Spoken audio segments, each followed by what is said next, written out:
and the old-fashioned way. Oh, it's starting? Oh, yeah, let's tune in. Good evening from the Health Education Campus of Case Western Reserve University and the Cleveland Clinic. I'm Chris Wallace of Fox News, and I welcome you to the first of the 2020 presidential debates between President Donald J. Trump and former Vice President Joe Biden.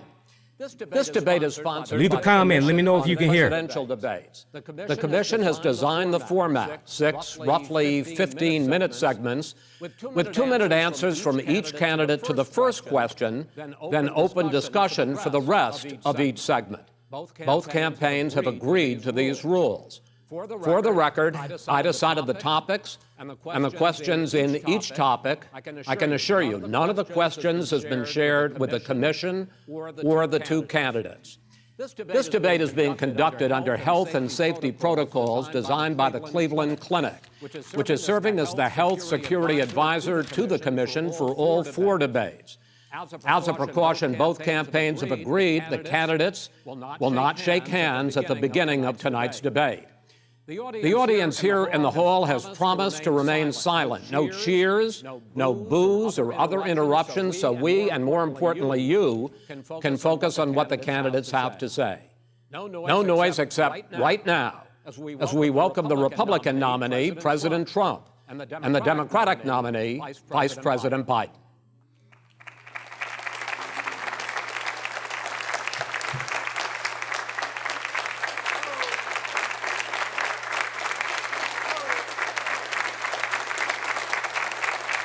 How you doing, man?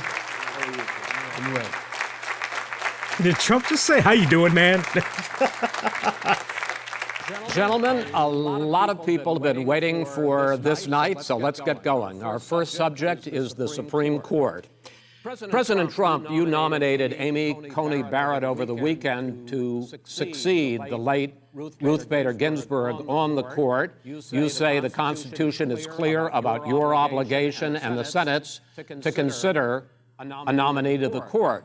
Vice President Biden, you say that this is an effort by the president and Republicans to jam through an appointment and what you call an abuse of power. My first question to both of you tonight: why are you right in the argument you make and your opponent wrong? And where do you think a Justice Barrett would take the court?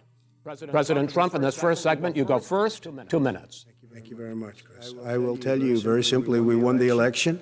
Elections have consequences. We have the Senate, we have the White House, and we have a phenomenal nominee, respected by all, top academic, good in every way, In fact, some of her biggest endorsers are very liberal people from Notre Dame and other places. So I think she's going to be fantastic. We have plenty of time. Even if we did it after the election itself. I have a lot of time after the election, as you know. So I think that she will be outstanding. She's going to be as good as anybody that has served on that court. We really feel that. We have a professor at Notre Dame, highly respected by all, said she's the single greatest student he's ever had. He's been a professor for a long time at a great school. And we won the election, and therefore we have the right to choose her, and very few people knowingly would say otherwise. And by the way, the Democrats, they wouldn't even think about not doing it. If they had, the only difference is they'd try and do it faster. There's no way they would give it up. They had Merrick Garland, but the problem is they didn't have the election, so they were stopped. And probably that would happen in reverse also. Definitely would happen in reverse. So we won the election, and we have the right to do it, Chris. President Trump, thank you. Same question to you, Vice President Biden. You have 2 minutes. Well, first of all, thank you for doing this, and looking forward to this, Mr. President. Thank you, Joe. The American people have a right to have a say in who the Supreme Court nominee is, and that say occurs when they vote for United States senators and when they vote for the President of the United States. They're not going to get that chance now because we're in the middle of an election already. The election has already started. Tens of thousands of people have already voted. And so the thing that should happen is we should wait. We should wait and see what the outcome of this election is, because that's the only way the American people get to express their view is by who they elect as president and who they elect as vice president. Now, what's at stake here is the president's made it clear he wants to get rid of the Affordable Care Act. He's been running on that, he ran on that, and he's been governing on that. He's in the Supreme Court right now trying to get rid of the Affordable Care Act, which will strip 20 million people from having insurance, health insurance now, if it goes into court, and the justice, and I have nothing. I'm not opposed to the justice. She seems like a very fine person, but she's written before she went on the bench, which is her right, that she thinks that the Affordable Care Act is not constitutional. The other thing is on the court, and if it's struck down, what happens? Women's rights are fundamentally changed. Once again, a woman could be pay more money because she has a pre-existing condition of pregnancy. They were able to charge a woman more for the same exact procedure a man gets. And that ended when we, in fact, passed the Affordable Care Act. And there's 100 million people who have pre-existing conditions, and they'll be taken away as well. Those pre-existing conditions, insurance companies are going to love this. And so it's just not appropriate to do this before this election. If he wins the election and the Senate is Democrat or Republican, then he goes forward. If not, we should wait until February. There aren't 100 million people with pre-existing conditions. As far as the say is concerned, the people already had their say. Okay, Justice Ginsburg said very powerfully, very strongly, at some point, 10 years ago or so, she said a president and the Senate is elected for a period of time, but a president's elected for 4 years. We're not elected for 3 years. I'm not elected for 3 years. So we have the Senate, we have a president. He's elected to the next during that period of time. I gotta jump in here. If he's gonna bring up her name, then it should also be noted her last dying wish. The 100 million people is totally wrong. I don't know where you got that number. The bigger problem that you have is that you're going to extinguish 180 million people with their private health care that they're very happy with. That's simply not true. Well, you're certainly going to socialist. You're going to socialist. We're now into, gentlemen, we're now into open discussion. Open discussion. Yes, I agree. Go ahead, Vice President. Number one, he knows that what I proposed. What I proposed is that we expand Obamacare and we increase it. We do not wipe any. And one of the big debates we had with 23 of my colleagues trying to win the nomination that I won were saying that Biden wanted to allow people to have private insurance still. They can. They do. They will under my proposal. It's not what you've said, and it's not what your party has said. That is simply your party doesn't say it. Your party wants to go socialist medicine. My party is and me. Socialist right healthcare. Now, I am and the they're going to dominate Party. you, Joe. You know that. I am the Democratic Party right now. The platform of the Democratic Party is what I, in fact, approved of. What I approved of.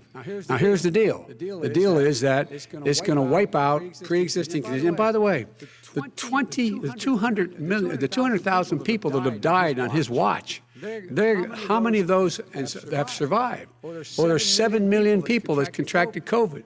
What does it mean for them going forward if you strike down the Affordable Care Act? Joe, you've had 308,000 military people dying because you couldn't provide them proper health care in the military. So don't tell me about this. I'm happy to talk about that. And if you were here, it wouldn't be 200, it would be 2 million people because you were very late on the draw. You didn't want me to ban China, which was heavily infected. You didn't want me to ban all right, gentlemen, which was heavily infected. You would have been much later, Joe. Mr. President, much later. Mr. President. You're talking about 2 million people. Man, they just spasming out all over the damn place. About COVID in the next segment, but go ahead. Let me finish. The point is that the president also is opposed to Roe v. Wade. That's on the ballot as well in the court.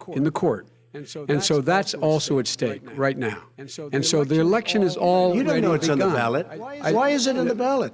Because Why is it on the ballot? It's not on the ballot. It's on the ballot in the court. I don't think so. In the court. Well, there's nothing happening there. Donald, would you And you just don't be quiet know for a her minute? view on Roe v. Wade. You I don't don't know her know. view.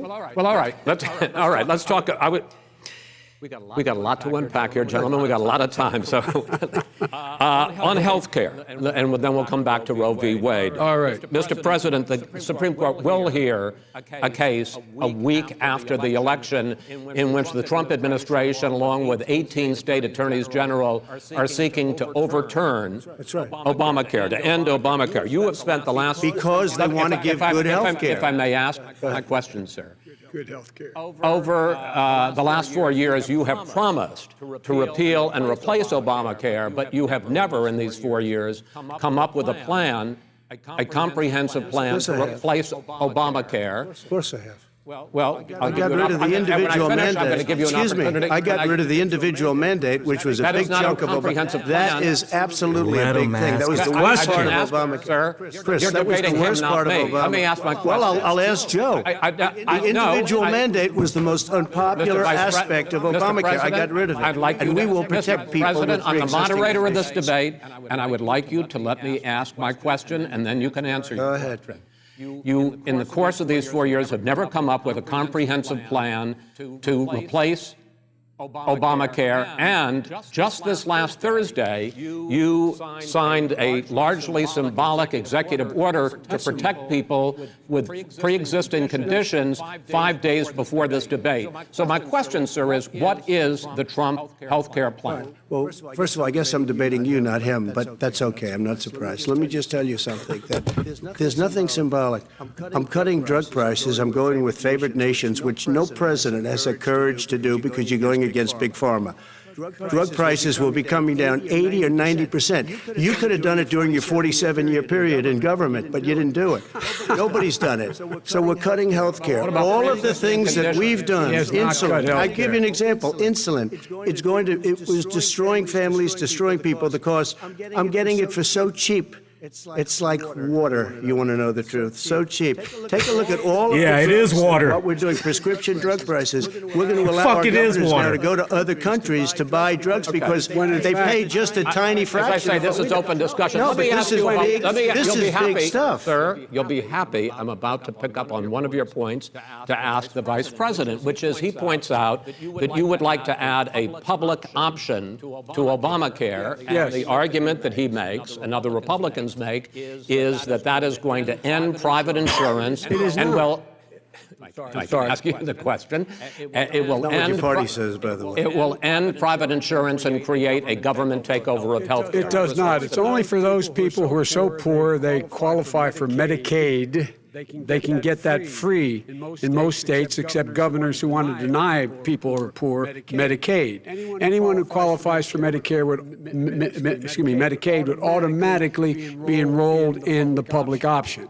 The vast majority of the American people would still not be in that option. Number one. Joe, you Number agreed two. with Bernie Sanders, who's far left, on the manifesto, we call it, and that gives you socialized medicine. Look, hey, Are you I'm saying not you going to didn't listen to agree? him. The fact of the matter is, I beat Bernie Sanders. Not by much. I beat him a whole hell of a lot. I'm here standing facing you, old buddy. Pocahontas would have left Well, 2 days I tell early. you, You would have lost every primary. All he knows how to on do is Super hurt. Tuesday. You got Look, very lucky. here's the deal. I got very lucky. I'm going to get very lucky tonight as well. And tonight I'm going to make sure, because here's the deal. Here's the deal. The fact is that everything he's saying so far is simply a lie. I'm not here to call out his lies. Everybody knows he's a liar. But you I just agree. want to Hey, make Joe, sure. you're the liar. I want to make sure. Graduated last in your class, not first in your class. I want to make Mr. sure. President, can you let him finish, sir? No, he doesn't know how to do that. He has, You'd be surprised. you pick You'd be surprised. the Go ahead, wrong Joe. guy, the wrong night at the wrong time. Listen, you agreed with Here's the Bernie deal. Sanders to the The manifesto. whole idea. Let him. There is no manifesto, number Please one. let him speak, Mr. Number You two. just lost the left. Number two. You just lost the left. You agreed with Bernie Sanders on a plan. Folks, Absolutely folks, agreed do you to. have any And under that idea plan, what it's this clown's socialized. They doing? call it Mr. Do you have any do? socialized medicine. Mr. I'll President. tell you what, he is not for any help for people needing health care.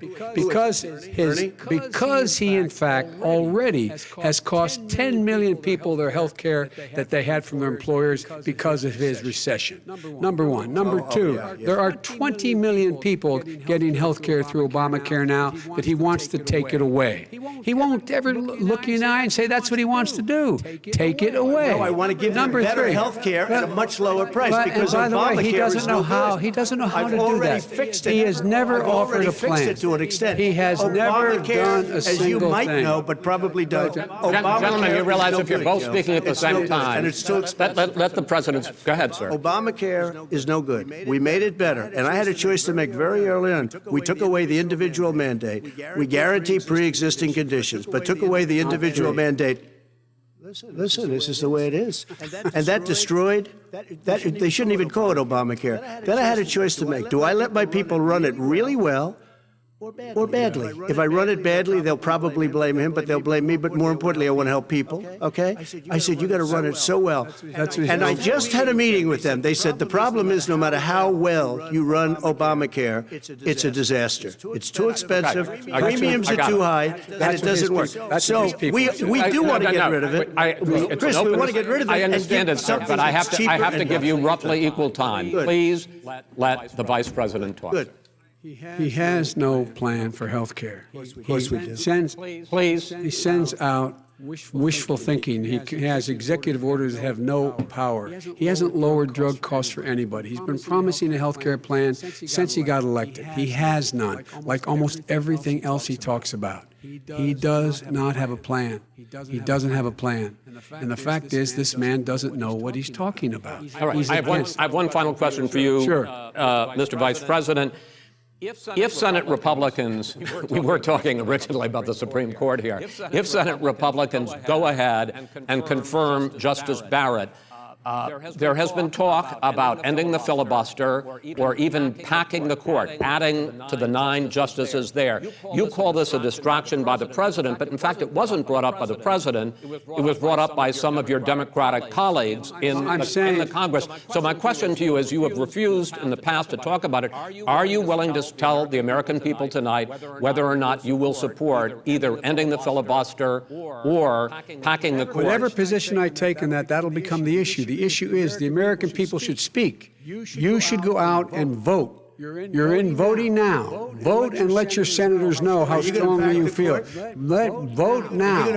Make sure you, in fact, let people know you're senators. I'm not going to answer the question because the question is, radical left. Will you shut up, man? Listen, who is on your list, Joe? Who's on your list? Gentlemen, I think we've ended this. He's going to pack the court. We have ended this segment. We're going to move on to the second segment. That was really a productive segment, wasn't it? Not really. Keep yapping, man. The people understand, Joe. 47 years you've done nothing. They understand. All right. The second subject is COVID-19, which is an awfully serious subject. All right. So Here we go. let's try to be serious about it. We have had more than 7 million cases of coronavirus in the United States, and more than 200,000 people have died. Even after we produce a vaccine, experts say that it could be months or even years before we come back to anything approaching normal. My question for both of you is, based on what you have said and done so far, and what you have said you would do starting in 2021, why should the American people trust you more than your opponent to deal with this public health crisis going forward? In this case, the question goes to you first, sir. 2 minutes uninterrupted. Good luck. 200,000 dead. As you said, over 7 million infected in the United States. We, in fact, have 4% of the world's population, 20% of the deaths. 40,000 people a day are contracting COVID. In addition to that, about between 750 and 1,000 people a day are dying. When he was presented with that number, he said, it is what it is. Well, it is what it is because you are who you are. That's why it is. The president has no plan. He hasn't laid out anything. He knew all the way back in February how serious this crisis was. He knew it was a deadly disease. What did he do? He's on tape as acknowledging he knew it. He said he didn't tell us or give people a warning of it because he didn't want to panic the American people. You don't panic. He panicked. In addition to that, what did he do? He went in and we were insisting that the people we had on the ground in China should be able to go to Wuhan and determine for themselves how dangerous this was. He did not even ask Xi to do that. He told us what a great job Xi was doing. He said we owe him a debt of gratitude for being so transparent with us. And what did he do then? He then did nothing. He waited and waited and waited. He still doesn't have a plan. I laid out back in March exactly what we should be doing. And I laid out again in July what we should be doing. We should be providing all the protective gear possible. We should be providing the money the House has passed in order to be able to go out and get people the help they need to keep their businesses open schools. It cost a lot of money.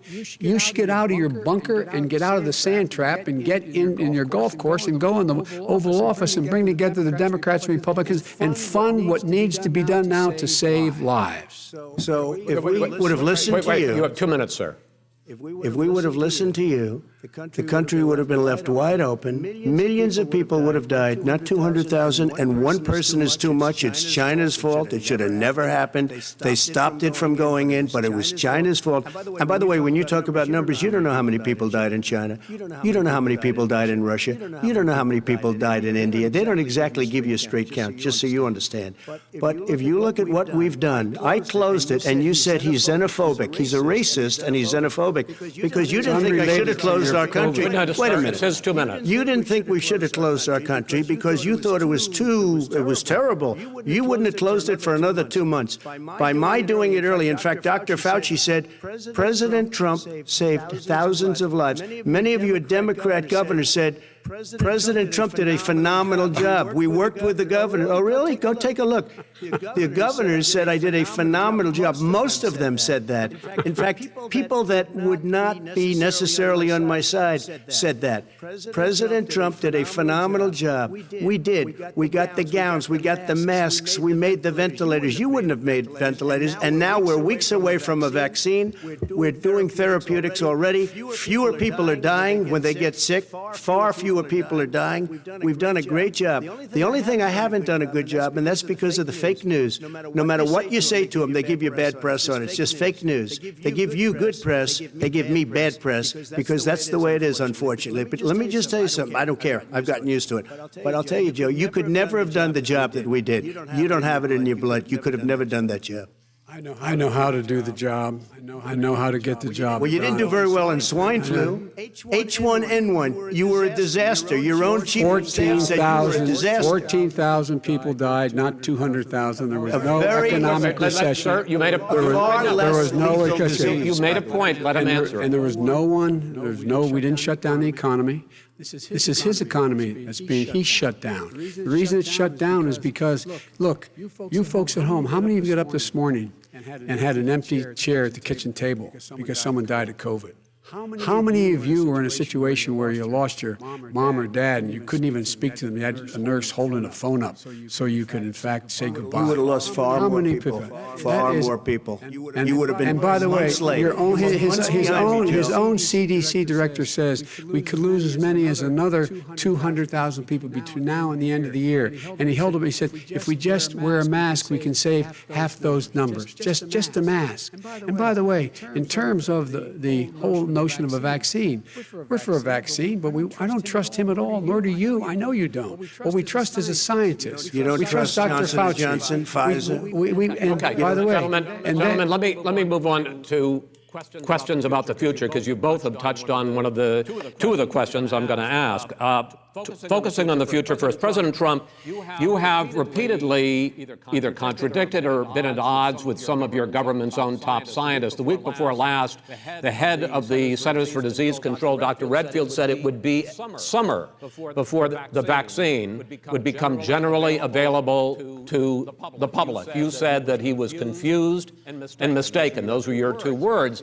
But Dr. Slaoui, the head of your Operation Warp Speed, has said exactly the same thing. Are they both wrong? Well, I've spoken to the companies, and we can have it a lot sooner. It's a very political thing, because people like this would rather make it political than save lives. It is a very political thing.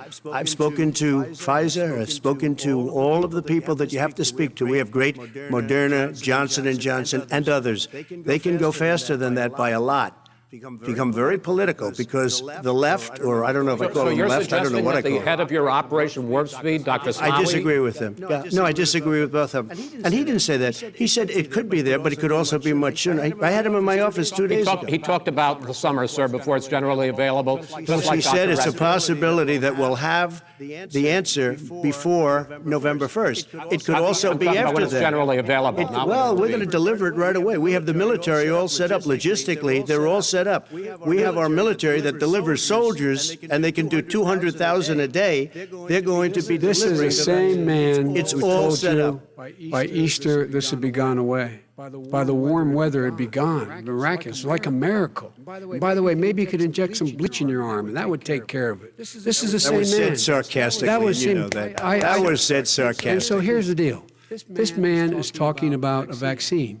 Every serious company is talking about maybe having a vaccine done by the end of the year. But the distribution of that vaccine will not occur until sometime beginning or the middle of next year to get it out, if we get the vaccine. And pray God we will. Pray God we will. Mr. Vice President, I want to pick up You'll have on the that. vaccine sooner I want to than pick later. up on this question, though. You say the public can trust the scientists, but they can't trust President Trump. In fact, you said that again tonight. Your running mate, Senator Harris, goes further, saying the public health experts, quote, will be muzzled, will be suppressed. Given the fact that polls already show that people are concerned about the vaccine and are reluctant to take it, are you and your running mate, Senator Harris, contributing to that fear? No more than the question you just asked him. You pointed out.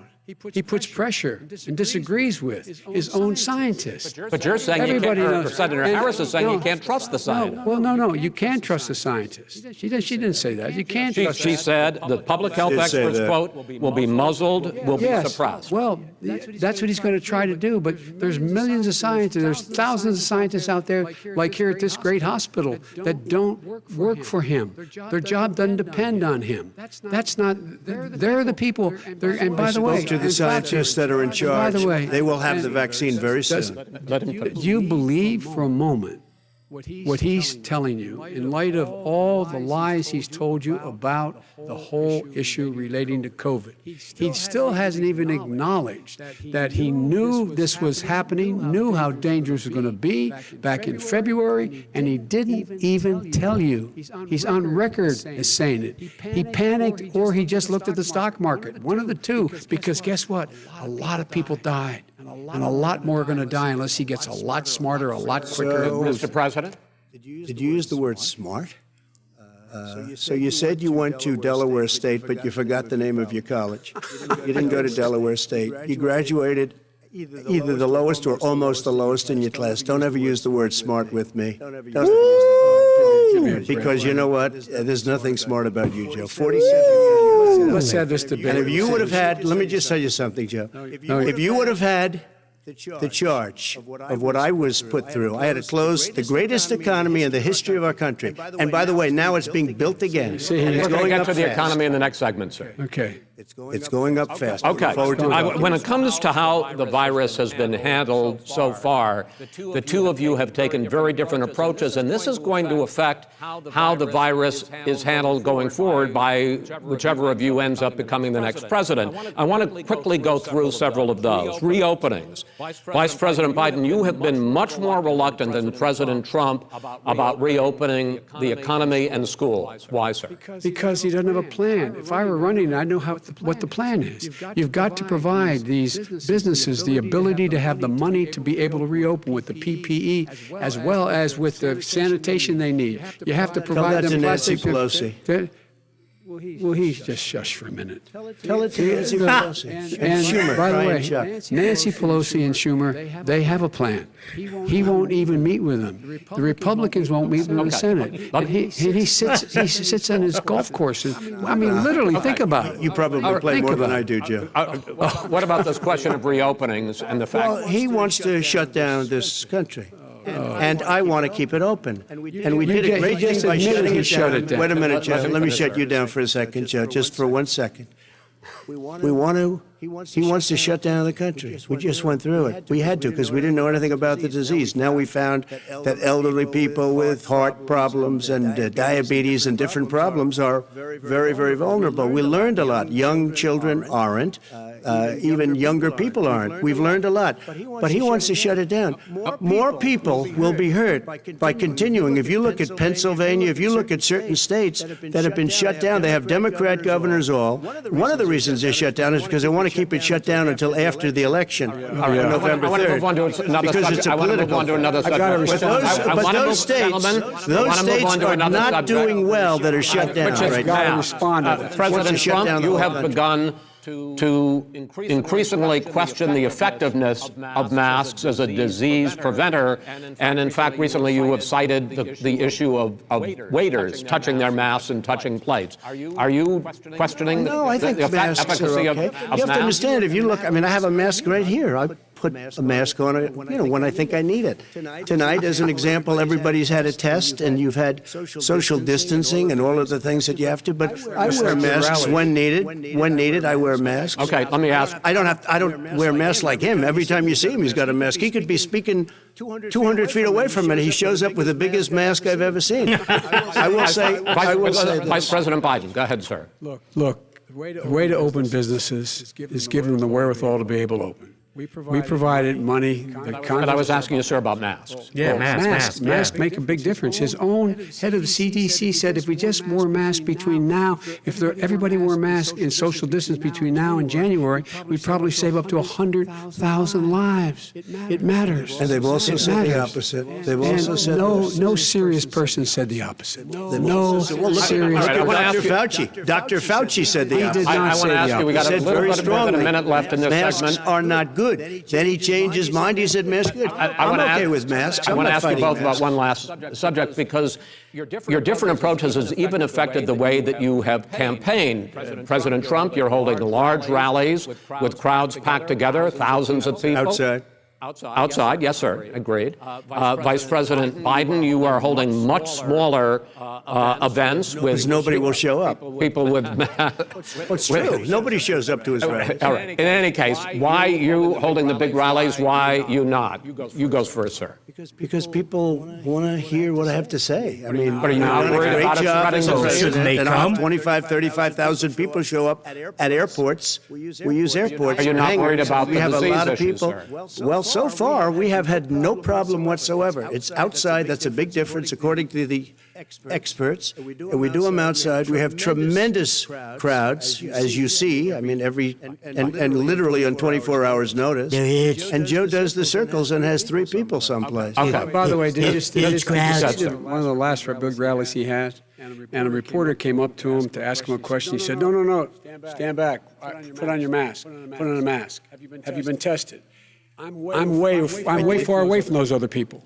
That's what he said. I can't. I'm going to be okay. He's not worried about you. He's not worried about the people out there breathing in one another. We've had no negative cheek to jowl. No negative effect. We've had no negative effect. And we've had 35,000, 40,000 All right. people You want at these rallies. Just quickly finish up, because I want to move on to our next. Yes, I would. He's been totally irresponsible the way in which he has handled the social distancing and people wearing masks, basically encouraged them not to. All right. Ben, he's a fool on this. If you could get the crowds, you would have done the same thing. But you can't.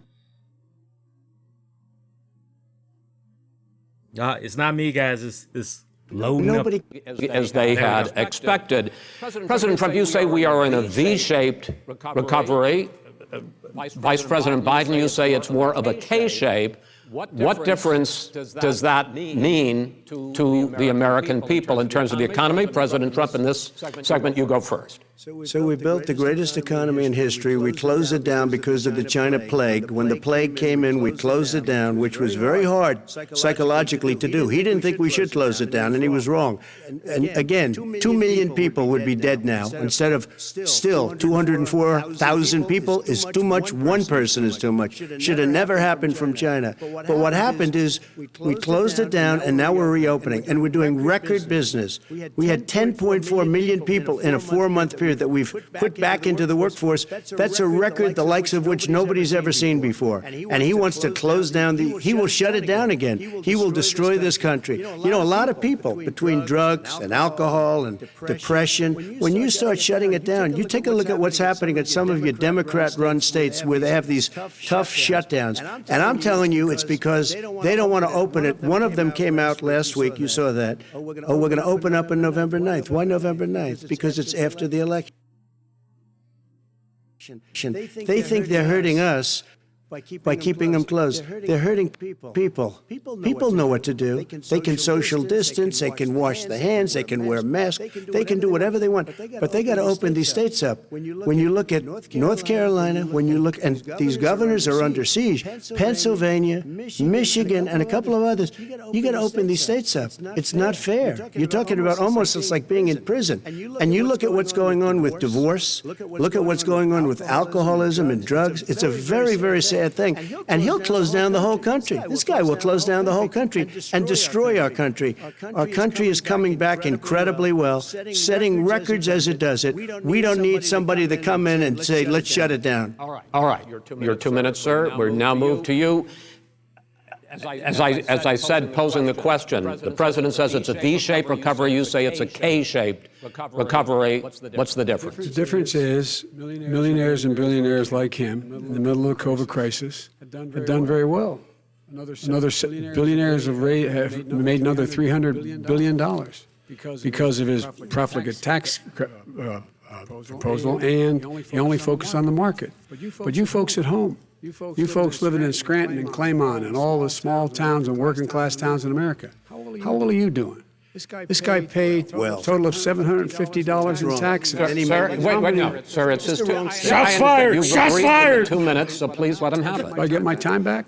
The fact is that he has, in fact, worked on this in a way that he's going to be the first president of the United States to leave office having fewer jobs in his administration than when he became president. Fewer jobs than when he became president. First one in American history. Secondly, the people who have lost their jobs are those people who have been on the front lines, those people who have been saving our lives, those people who have been out there dying, people who have been putting themselves in a way to make sure that we could all try to make it. And the idea that he is insisting that we go forward and open when you have almost half the states in America with a significant increase in COVID deaths and COVID cases in the United States of America. And he wants to open it up more. Why does he want to open it up? Why doesn't he take care of the American? You can't fix the economy until you fix the COVID crisis. And he has no intention of doing anything about making it better for you all at home in terms of your health and your safety. Schools. Why aren't schools open? Because it costs a lot of money to open them safely. You know, they were going to give, his administration was going to give the teachers and school students masks. And then they decided, no, couldn't do that because it's not a national emergency. Not a national emergency. They've done nothing to help small businesses. Nothing. They're closing. 1 in 6 is now gone. He ought to get on the job and take care of the needs of the American people so we can open safely. All right. Your time is up, sir. We are going to get to... I have to respond to that. Well, you both had 2 minutes, sir. Excuse me, he made a statement. So did you. People want their schools, people want their schools open. They don't want to be shut down. They don't want their state shut down. They want their restaurants. I look at New York. Man, it's so sad what's happening Mike in New Wallace, York. get some It's balls, almost like a man. ghost Come town. on. And You I'm not sure sucking it as a can ever moderator. recover what they've done in New York. People want their places open. They want to get back to their lives. They'll be careful, but they want their schools open. I'm the one that brought back football. By the way, I brought back Big Ten football. It was me, and I'm very happy to do it. And All right, people of Ohio are very proud of me. And you know how I found out? When he took the Gentlemen, phony we're going to ad. get to your economic plans going forward in a moment. But first, Mr. President, as you well know, there's a new report that in 2016, the year you were elected president, and 2017, your first year as president, that you paid $750 a year in federal income tax each of those years.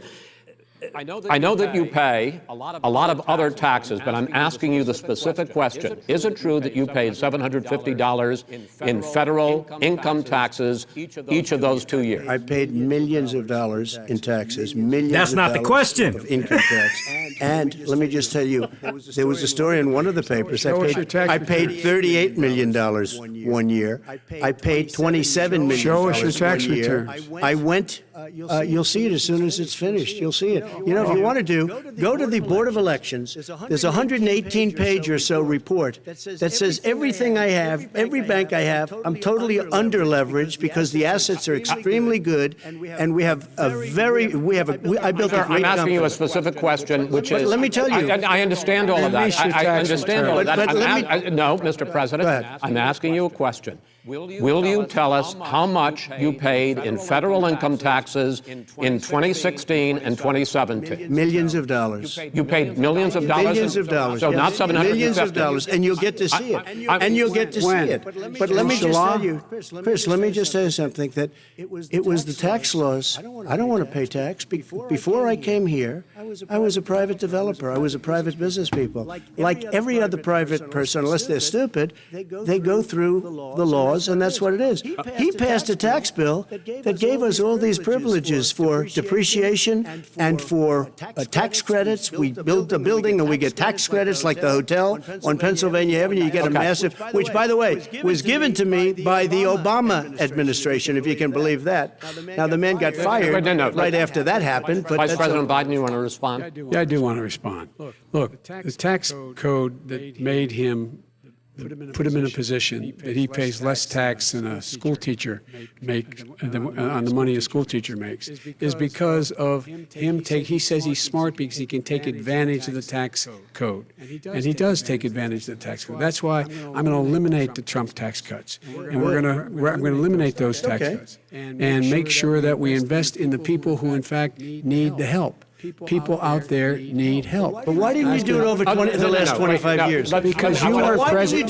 Because you weren't president screwing things up. You were a senator. And you're the worst president America has ever had. Hey, Come Joe, on. let me just tell you, Joe. I've done more in 47 months. I've done more than you've done in 47 years, Joe. We've done things that you never even thought of doing, including fixing the broken military that you gave me, including taking care of your vets. Mr. President, we're talking about the economy. I'd like to ask you about your plans going forward, because, Mr. Vice President, your economic plan, if you were to be elected president, focuses a lot on big government, big taxes, big spending. I want to focus first on the taxes. You propose more than $4 trillion over a decade in new taxes on individuals making more than $400,000 a year and on corporations.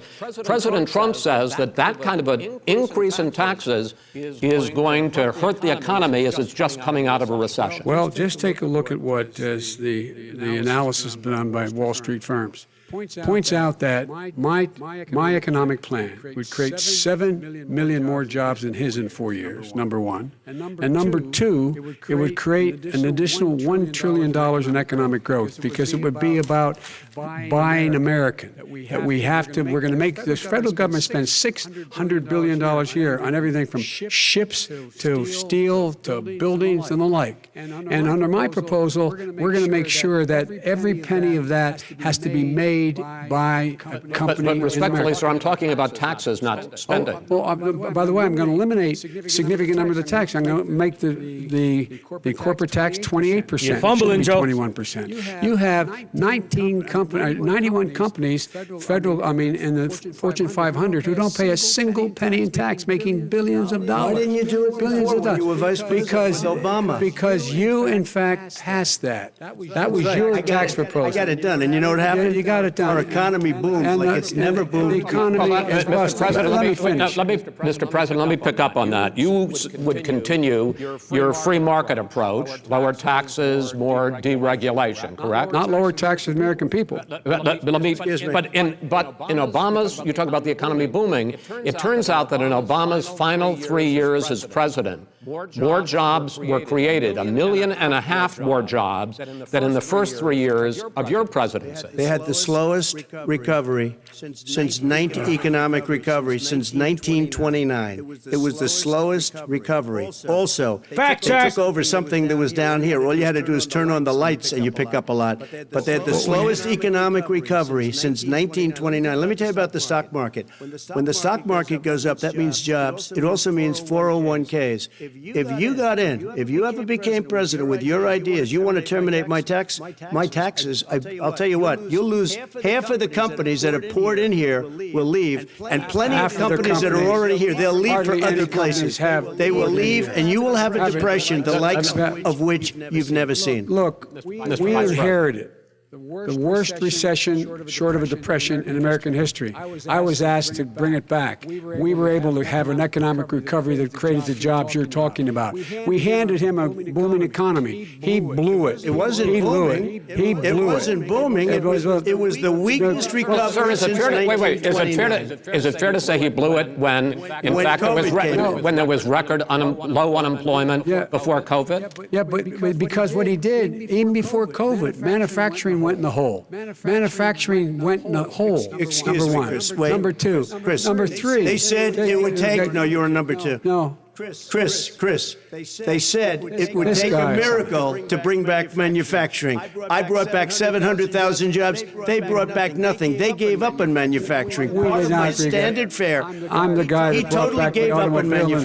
manufacturing. Let him. We brought back, I was asked to bring back Chrysler and General Motors. We brought them back right here in the state of Ohio and Michigan. He blew it. They're gone. He blew it. And in fact, they're going. Ohio had the best year it's ever had last year. Michigan had the best year they've ever had. That is not Many true. car companies came in from Germany, from Japan, went to Michigan, went to Ohio. They're not having And they didn't come in with you. Mr. Vice President, go ahead.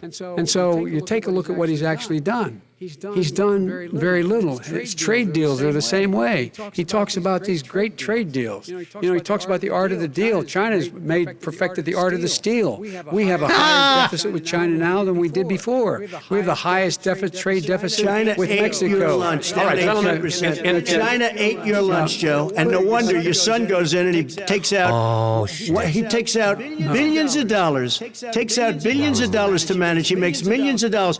And also, while we're at it, why is it, just out of curiosity, the mayor of Moscow's wife gave your son $3.5 million. What did he do to deserve it? What did he do with Burisma to deserve $183,000? None of that is true. Let him answer. None of that is true. Oh, really? He didn't get No, $3.5 million? Mr. President, totally- Mr. President, please. Totally ask the question. discredited. Totally discredited. And by the way, Well, wait, he didn't get No, no. $3.5 million, Jeff? Mr. Vice He got Mr. $3.5 million. President, it is not true. Oh, really? Mr. President, But, Mr.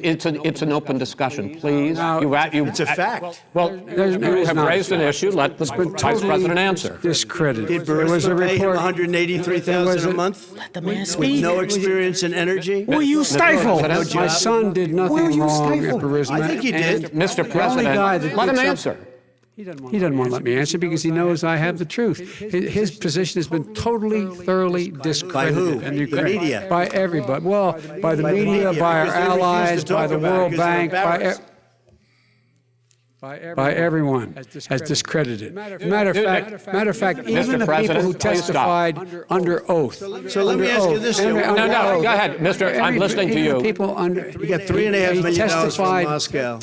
He testified under oath in his administration, said, I did my job and I did it very well. I did really? it I'd like to know honorably. who they are. Well, I'll give you the list of the fire people who them. testified. No, go ahead, sir. Sure, you've already fired most of them because they did a good job. Some people don't Well, do a good here's job. the- With you, Go ahead. that's You it. get the, wait a minute. You get the final word, Mr. Well, it's hard to get any word in with this clown. Excuse me, this. Hey, let me just tell you. No. Mr. President. $3.5 Mr. million, President. Joe. That is simply Why did he not true. deserve $3.5 million from Moscow? Look, here's the deal. We want to talk about families and ethics. I don't want to do that. I mean, his family we could talk about all night. His family's My already... family, let him lost wrote a it. fortune by coming down and helping us with government. And that's such And a... they're right here. Mr. That's such a Every great... single one of them lost This a is not fortune. about my President, family or his helping us family. with It's government. about your family. The didn't American put $3.5 people. million He dollars. doesn't... That's not true. It doesn't want to talk about what you need. You, the American people. It's about you. That's what we're talking about here. All right, Not about here. that's the end of the segment. We're moving on. He didn't take that. Vice President, no. Can I be honest? It's a very important Try to be question. honest. I He stood up. You're supposed to be honest, The answer to dude. the question is no. Ukraine. No, sir. With $1 billion. Dude, you're supposed to be honest. Can I be honest? True. Of course. You're supposed to be. True. Gentlemen, I hate to raise my voice, but I see it seems to be, why shouldn't I be different than the two of you? So here's the deal. Good point. We have 6 segments. We have ended that segment. We're going to go to the next segment. In that segment, you each are going to have 2 uninterrupted moments. In those 2 uninterrupted minutes, Mr. President, you can say anything you want. I'm going to ask a question about race, but if you want to answer about something else, go ahead.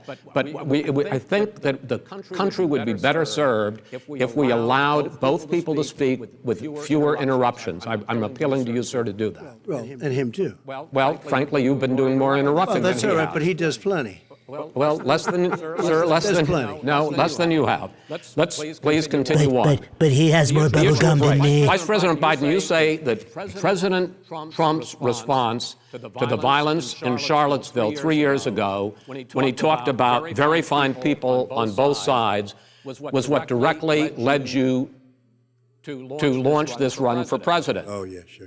President Trump, you have often said that you believe you have done more for black Americans than any president, with the possible exception of Abraham Lincoln. My question for the two of you is why should voters trust you rather than your opponent to deal with the race issues facing this country over the next 4 years? Vice President Biden, you go first. It's about equity and equality. It's about decency. It's about the Constitution. And we have never walked away from trying to require equity for everyone, equality for the whole of America. But we've never accomplished it. But we've never walked away from it like he has done. It is true. The reason I got in the race is when those people, close your eyes, remember what those people looked like coming out of the fields carrying torches, their veins bulging, spewing anti-Semitic bile, and accompanied by the Ku Klux Klan. A young woman got killed. And they asked the president what he thought. He said there were very fine people on both sides. No president has ever said anything like that. It is whose Now, second point I'd make to you is that when Floyd was killed, when Mr. Floyd was killed, there was a peaceful protest in front of the White House. What did he do? He came out of his bunker, had the military use tear gas on him so he could walk across to a church and hold up a Bible. And Upside down. What happened after that? The bishop of that very church said that it was a disgrace. The general who was with him said all he ever wants to do is divide people, not unite people at all. This is a president who has used everything as a dog whistle to try to generate racist hatred, racist division. This is a man who, in fact, you talk about helping African Americans. 1 in 1,000 African Americans has been killed because of the coronavirus. And if he doesn't do something quickly, by the end of the year, 1 in 500 will have been killed. 1 in 500 African Americans. This man is the savior of African Americans. This man cares at all. This man's done virtually nothing. Look, the fact is that you have to look at what he talks about. You have to look at what he did. And Joe, what he did we're called blacks. disastrous. You don't have to keep saying African Americans. So President Trump, you have 2 minutes. Why should Americans trust you over your opponent to deal with we did racism? a crime bill, 1994, where you call them super predators, African Americans, the super predators, and they've never forgotten it. They've never forgotten it, Joe. No, sir, it's his 2 minutes. So you did that, and they called you super predator, and I'm letting people out of jail now that you have treated the African American population community, you have treated the black community about as bad as anybody in this country. You did the He said black. and that's why, if you look at the polls, I'm doing better than any Republican has done in a long time, because they saw what you did. You call them super predators, and you've called them worse than that, because you look back at your testimony over the years, you've called them a lot worse than that. As far as the church is concerned, and as far as the generals are concerned, we just got the support of 250 military leaders and generals, total support. Law enforcement, almost every law enforcement group in the United States. I have Florida, I have Texas, I have Ohio, I've got Trump steaks. Portland, the sheriff just came out today. And I've got Trump steaks. President Trump. They're the best. Any law enforcement. You can't even say the word law enforcement, because if you say those words, you're going to lose all of your radical left supporters. And why aren't you saying those words, Joe? Why don't you say the words law enforcement? Because you know what? If they called us in Portland, we would put out that fire in a half an an hour, but they won't do it because they're run by radical left Democrats. If you look at Chicago, if you look at any place you want to look, Seattle, they heard we were coming in the following day and they put up their hands and we got back Seattle. Minneapolis, we got it back, Joe, because we believe in law and order, but you don't. The top 10 cities and just about the top 40 cities are run by Democrats and in many cases radical left, and they've got you wrapped around their finger, Joe, to a point where you don't want to say anything about law and order. And I'll tell you what, the people of this country want and demand law and order, and you're afraid to even say it.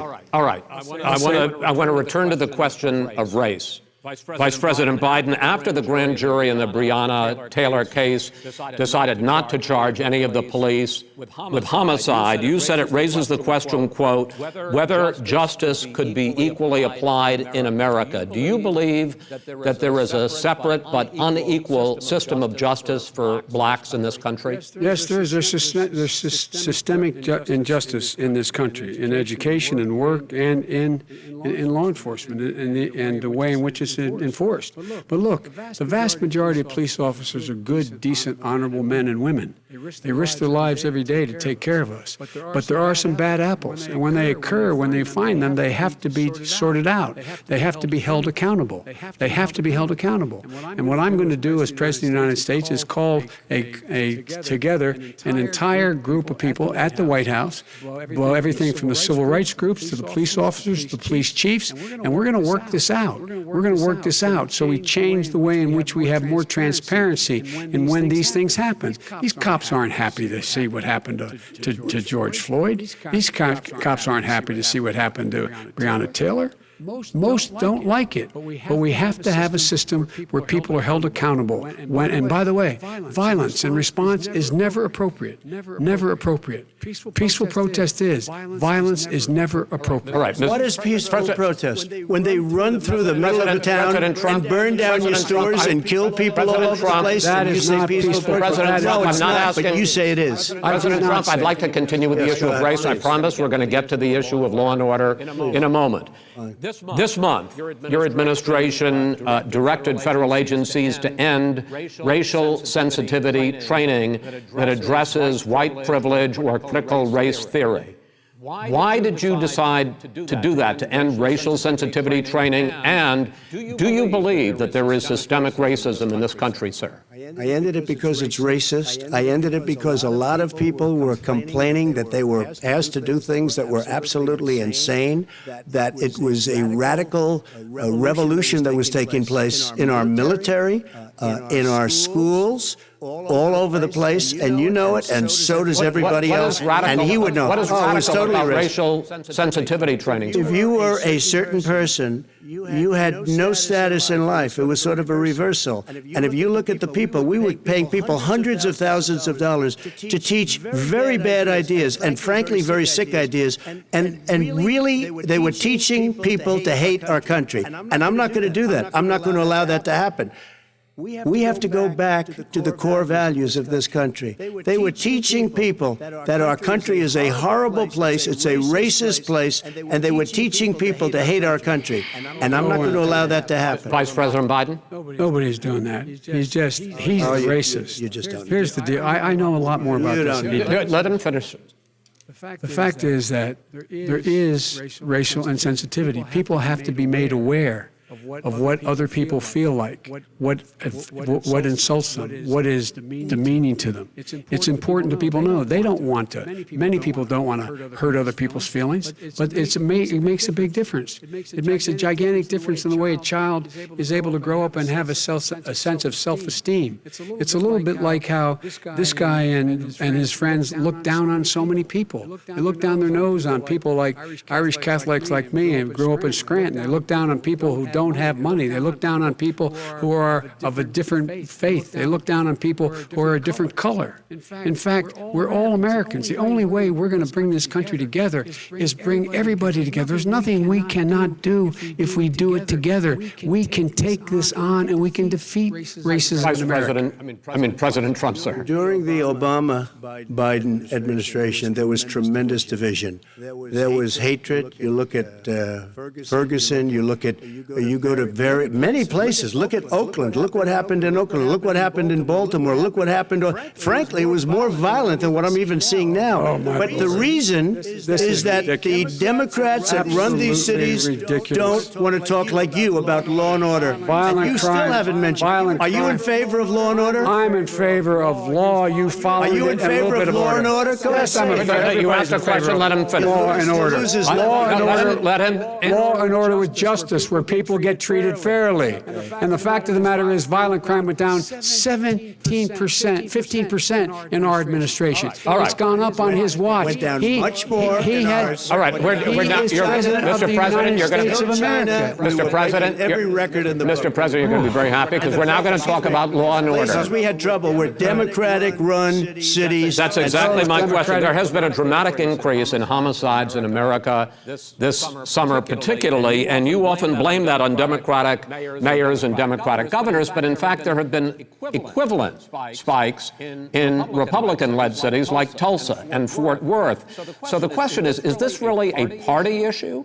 I think it's a party issue. You can bring in a couple of examples, but if you look at Chicago, what's going on in Chicago, where 53 people were shot and 8 died shot. If you look at New York, where it's going up like nobody's ever seen anything, the numbers are going up 100, 150, 200% crime. It is crazy what's going on. And he doesn't want to say law and order because he can't. Oh, shit. Sorry, guys. Sorry. Bring that back. But law and order. Law and order with justice, where people get treated fairly. And the fact of the matter is, violent crime went down 17%, 15% in our administration. All right. It's gone up on his watch. Went down much more. All right, we're not. Mr. President, you're going to.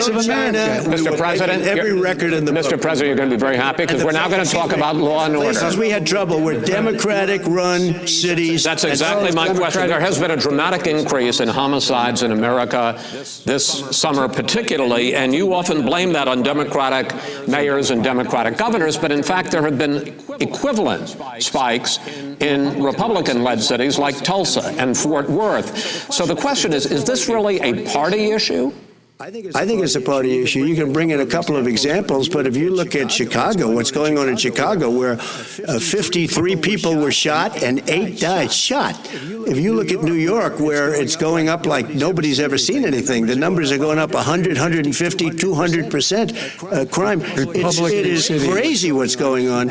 And he doesn't want to say law and order because he can't, because he'll lose his radical left supporters. And once he does that, it's over with. But if he ever got to run this country, and they ran it the way he would want to run it, we would have, our suburbs would be gone. By the way, our suburbs would be gone, and you would see problems like you've never seen. He wouldn't know a suburb unless he took a wrong turn. Oh, I know suburbs. Go ahead, wait a minute. I was raised in the suburbs. This is not 1950. All these dog whistles and racism don't work anymore. Suburbs are by and large integrated. There's many people today driving their kids to soccer practice and or to black and white and Hispanic in the same car as there have been any time in the past. What really is a threat to the suburbs and their safety is his failure to deal with COVID. They're dying in the suburbs. His failure to deal with the environment. They're being flooded. They're being burned out because his refusal to do anything. That's why the suburbs are in trouble. I do want to talk about this issue of law and order, though, and in the joint recommendation that came from the Biden-Bernie Sanders task force, you talked about, quote, reimagining policing. First of all, what does reimagining policing mean, and do you support? It means. Let me, if I might finish the question. What does reimagining policing mean, and do you support the Black Lives Matter movement call for community control of policing? Look, what I support is the police having the opportunity to deal with the problems they face. And I'm totally opposed to defunding the police officers. As a matter of fact, local police, the only one defunding in his budget calls for a $400 million cut in local law enforcement assistance. They need more assistance. They need, when they show up for a 9/11 call, to have someone with them as a psychologist or psychiatrist to keep them from having to use force and be able to talk people down. We have to have community policing like we had before, where the officers get to know the people in the communities. That's when crime went down. It didn't go up, it went down. And so we have to be engaged. That's not what they're talking about, Chris. That's not what they're talking about. He's talking about defunding the police. That is not true. He doesn't have any law support. He has no law enforcement support. That's not true. Almost That's nothing. Look. Oh, really? Who do you have? Name one group that supports you. Name one group that came out and supported you. Go ahead. Think. Domino's doesn't We don't count. have time to do anything. think All right.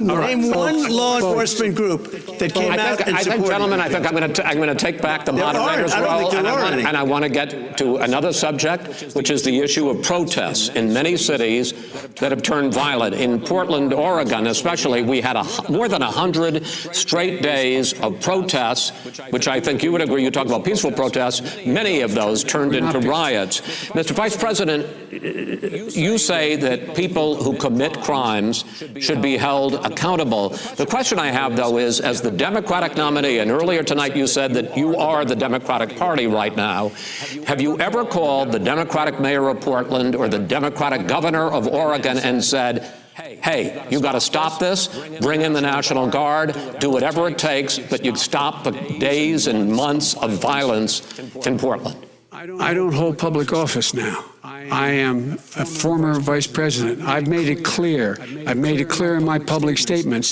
that the violence should be prosecuted. It should be prosecuted. And anyone who commits it. But you've never called for the people, the leader. Excuse me, sir.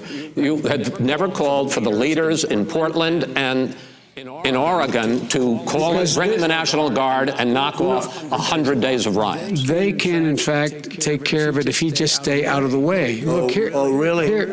Here's the thing. I sent in the U.S. Marshals to get the killer of the young man in the middle of the street. They shot him, and for 3 days, President Trump Portland wouldn't do anything. I had to send in the U.S. Marshals. They took care of business. Go ahead, sir. And by the way, his own former spokesperson said, riots and chaos and violence help his cause. That's what this is all about. I don't know who said that. I do.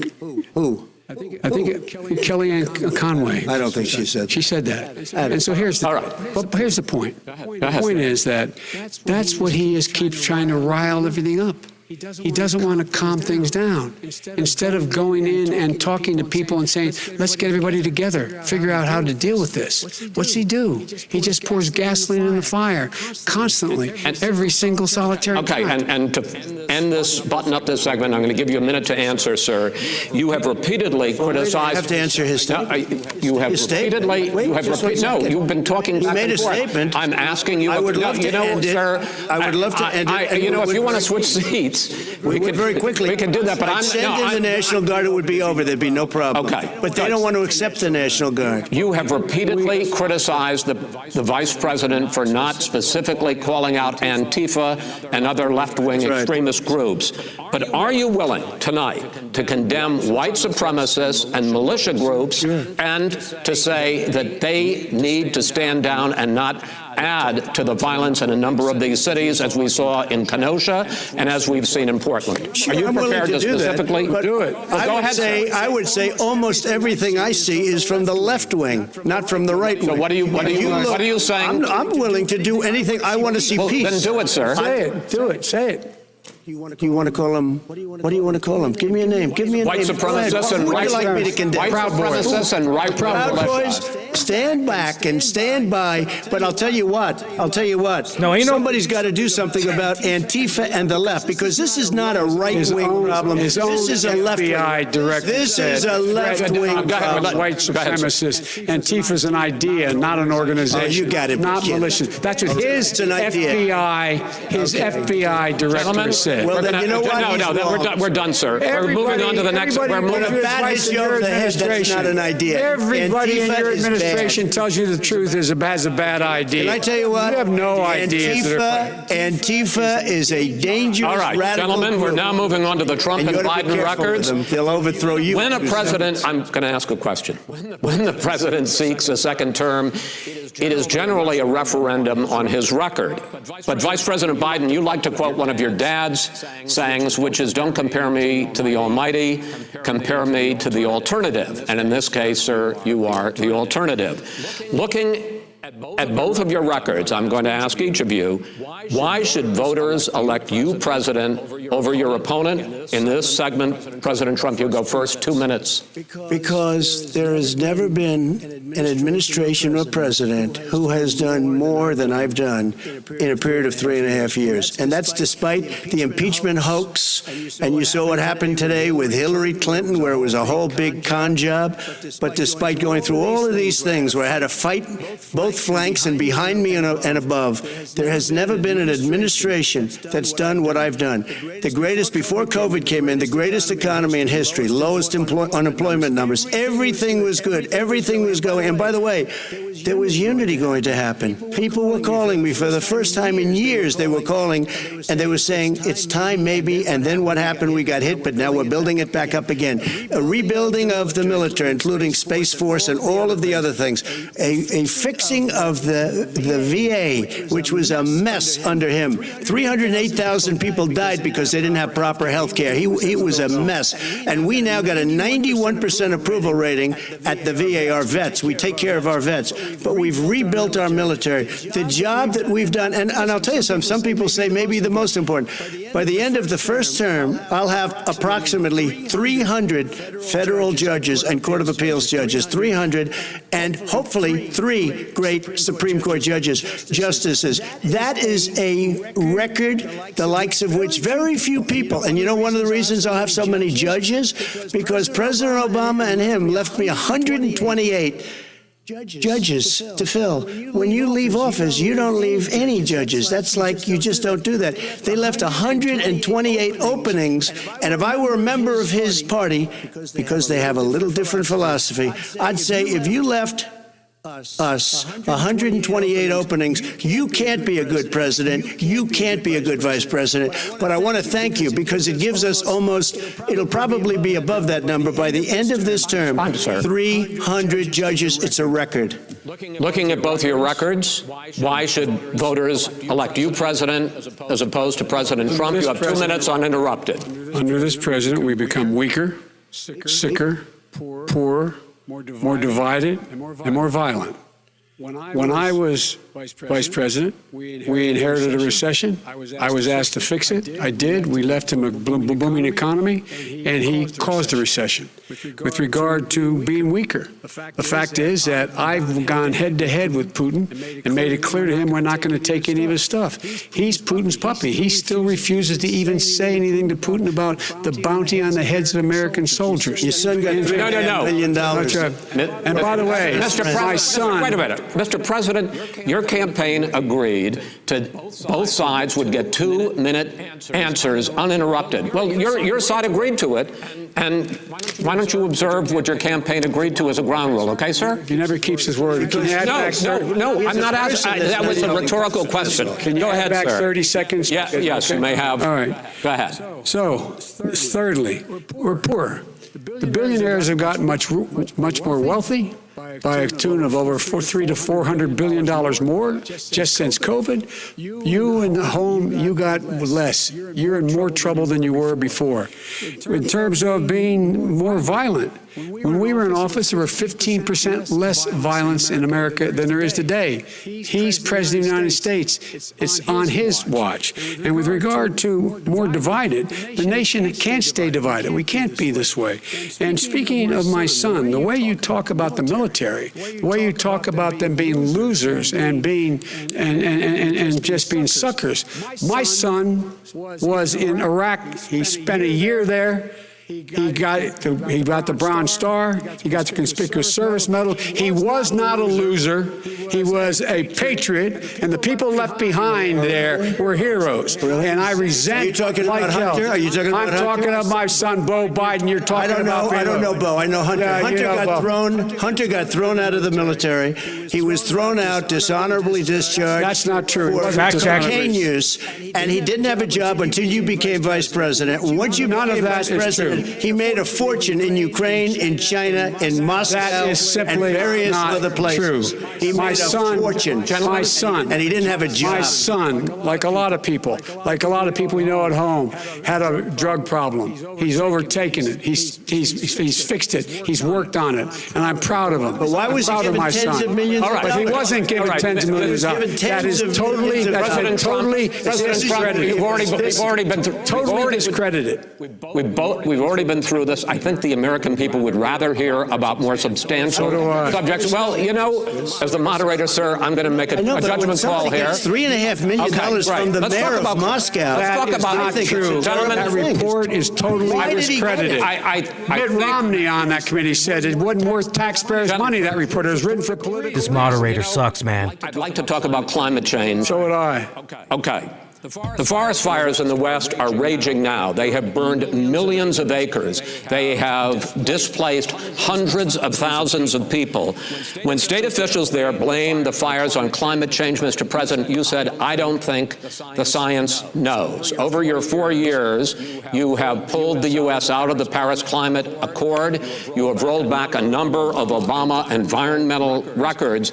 What do you believe about the science of climate change, and what will you do in the next 4 years to confront it?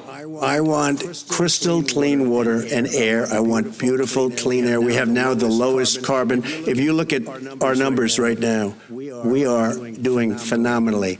But I haven't destroyed our businesses. Our businesses aren't put out of commission. If you look at the Paris Accord, it was a disaster from our standpoint. And people are actually very happy about what's going on because our businesses are doing well. As far as the fires are concerned, you need forest management in addition to everything else.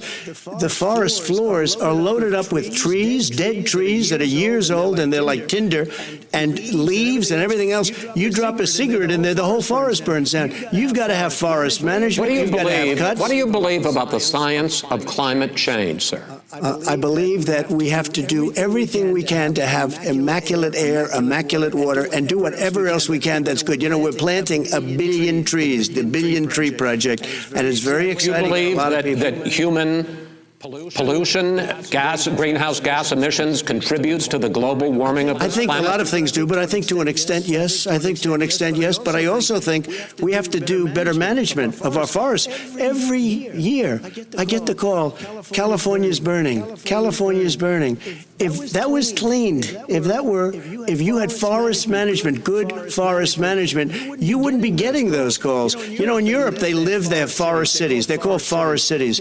They maintain their forests. They manage their forests. I was with the head of a major country. It's a forest city. He said, sir, we have trees that are far more, they ignite much easier than California. There shouldn't be that problem. I spoke with the governor about it. I'm getting along very well with the governor. But I said, you know, at some point, you can't every year have hundreds of thousands of acres of land just burned to the ground. That's burning down because of a lack of But, management. sir, if you believe in the science of climate change, why have you rolled back the Obama Clean Power Plan, which limited carbon emissions in power plants? Why have you relaxed? Because it was driving energy prices through the sky. Why have you relaxed fuel economy standards that are going to create more pollution from cars Well, and not trucks? really, because what's happening is the car is much less expensive and it's a much safer car, and you're talking about a tiny difference. And then what would happen, because of the cost of the car, you would have at least double and triple the number of cars purchased. We have the old slugs out there that are 10, 12 years old. If you did that, the car would be safer, it would be much cheaper by But in the case of $3,500. California, they've simply No, but you ignored would take your a lot of cars rollback. off the market because people would be able to afford a car. Now, and by the way, we're going to see how that turns out. But a lot of people agree with me, many people. The car has gotten so expensive because they have computers all over the place for an extra little bit of gasoline. And I'm okay with electric cars, too. I think I'm all for electric cars. I've given big incentives for electric cars. But what they've done in California is just crazy. Vice President Biden, I'd like you to respond to the president's climate change record, but I also want to ask you about a concern. You proposed $2 trillion in green jobs. You talk about new limits, not abolishing, but new limits on fracking, ending the use of fossil fuels to generate electricity by 2035, and zero net emission of greenhouse gases by 2050.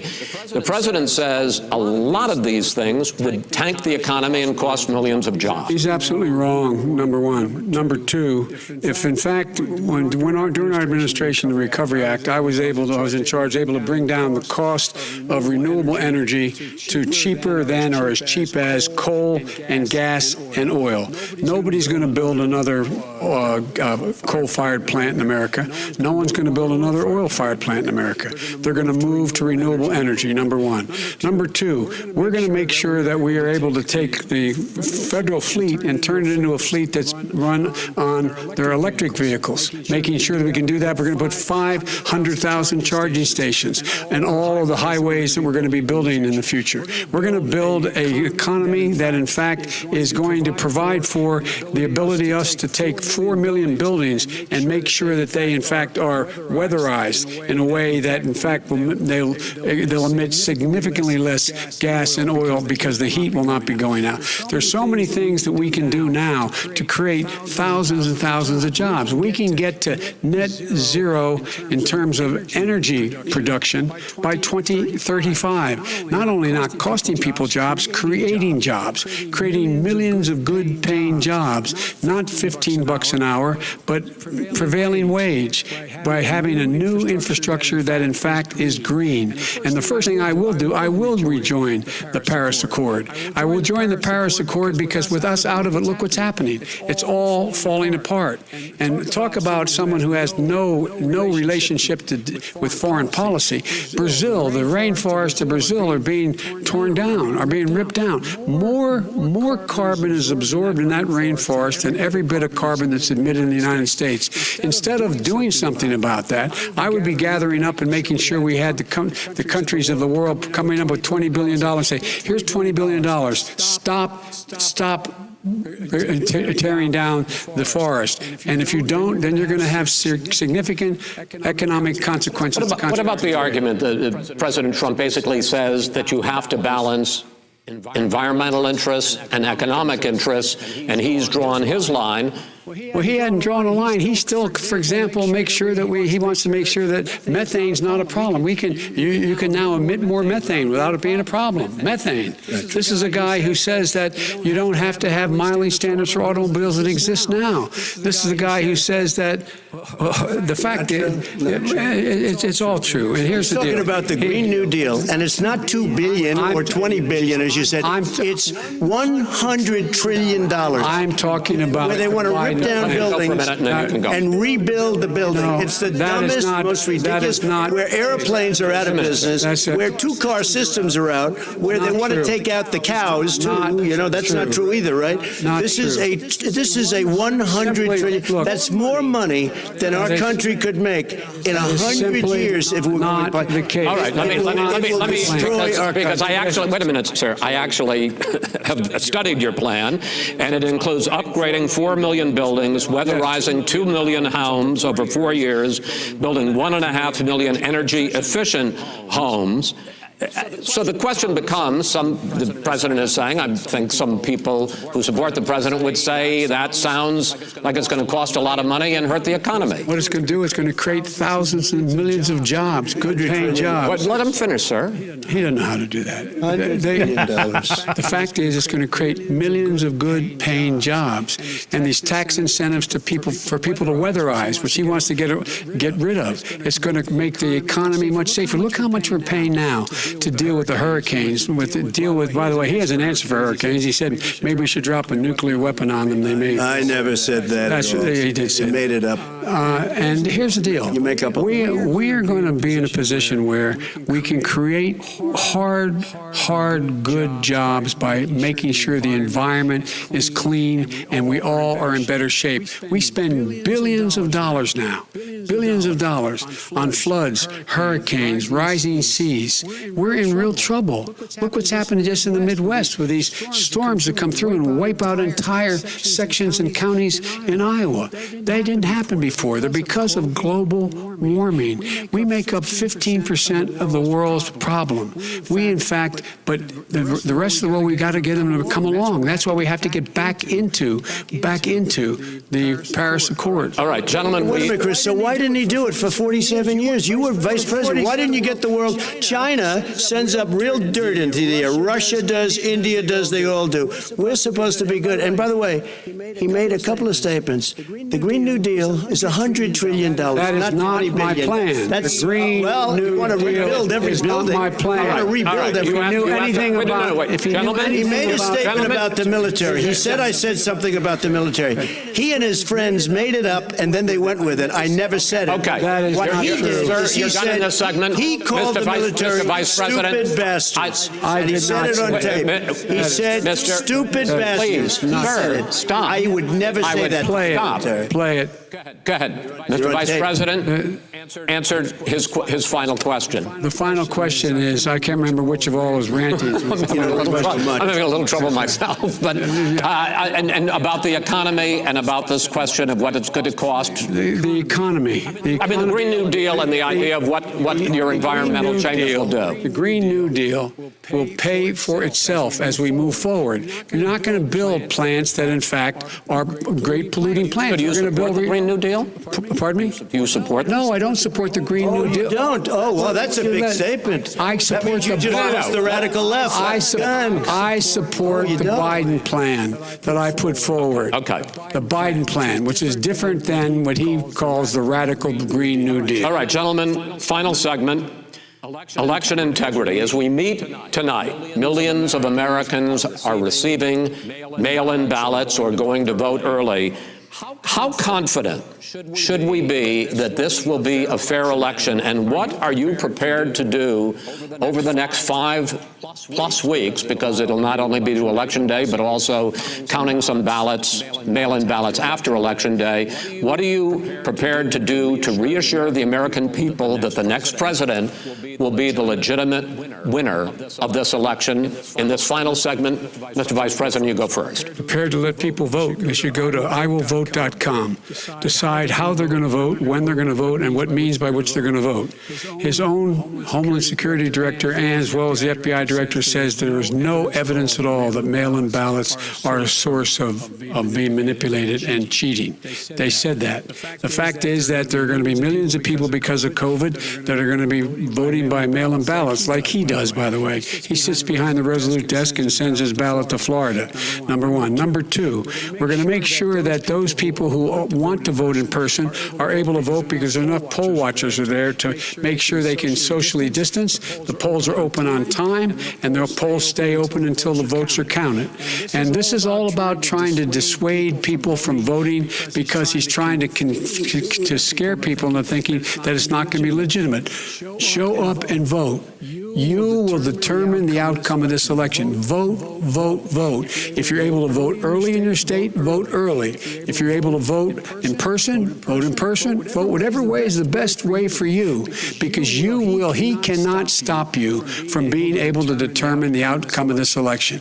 And in terms of whether or not, when the votes are counted, and they're all counted, that will be accepted. If I win, that will be accepted. If I lose, that'll be accepted. But by the way, if in fact he says he's not sure what he's going to accept, well, let me tell you something. It doesn't matter, because if we get the votes, it's going to be all over. He's going to go. He can't stay in power. It won't happen. It won't happen. So vote.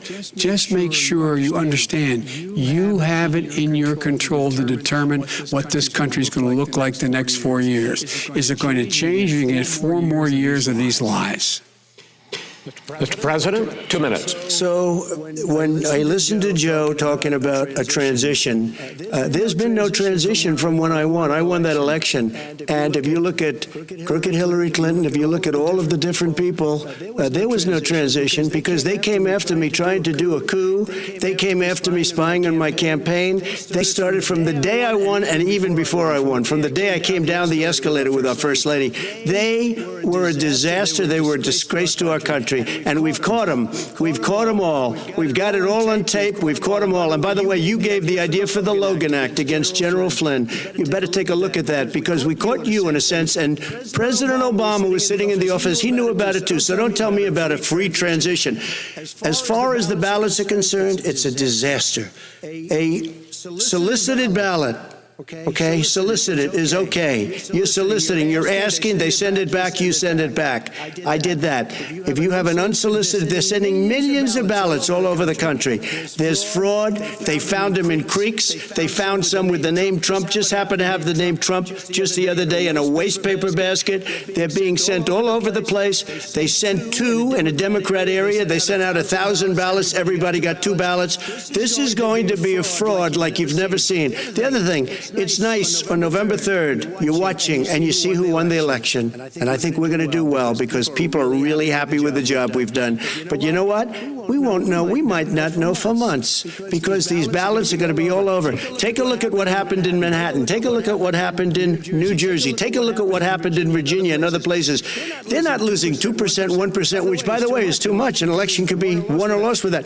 They're losing 30 and 40%. It's a fraud, and it's a shame. And can you imagine where they say you have to have your ballot in by November 10th?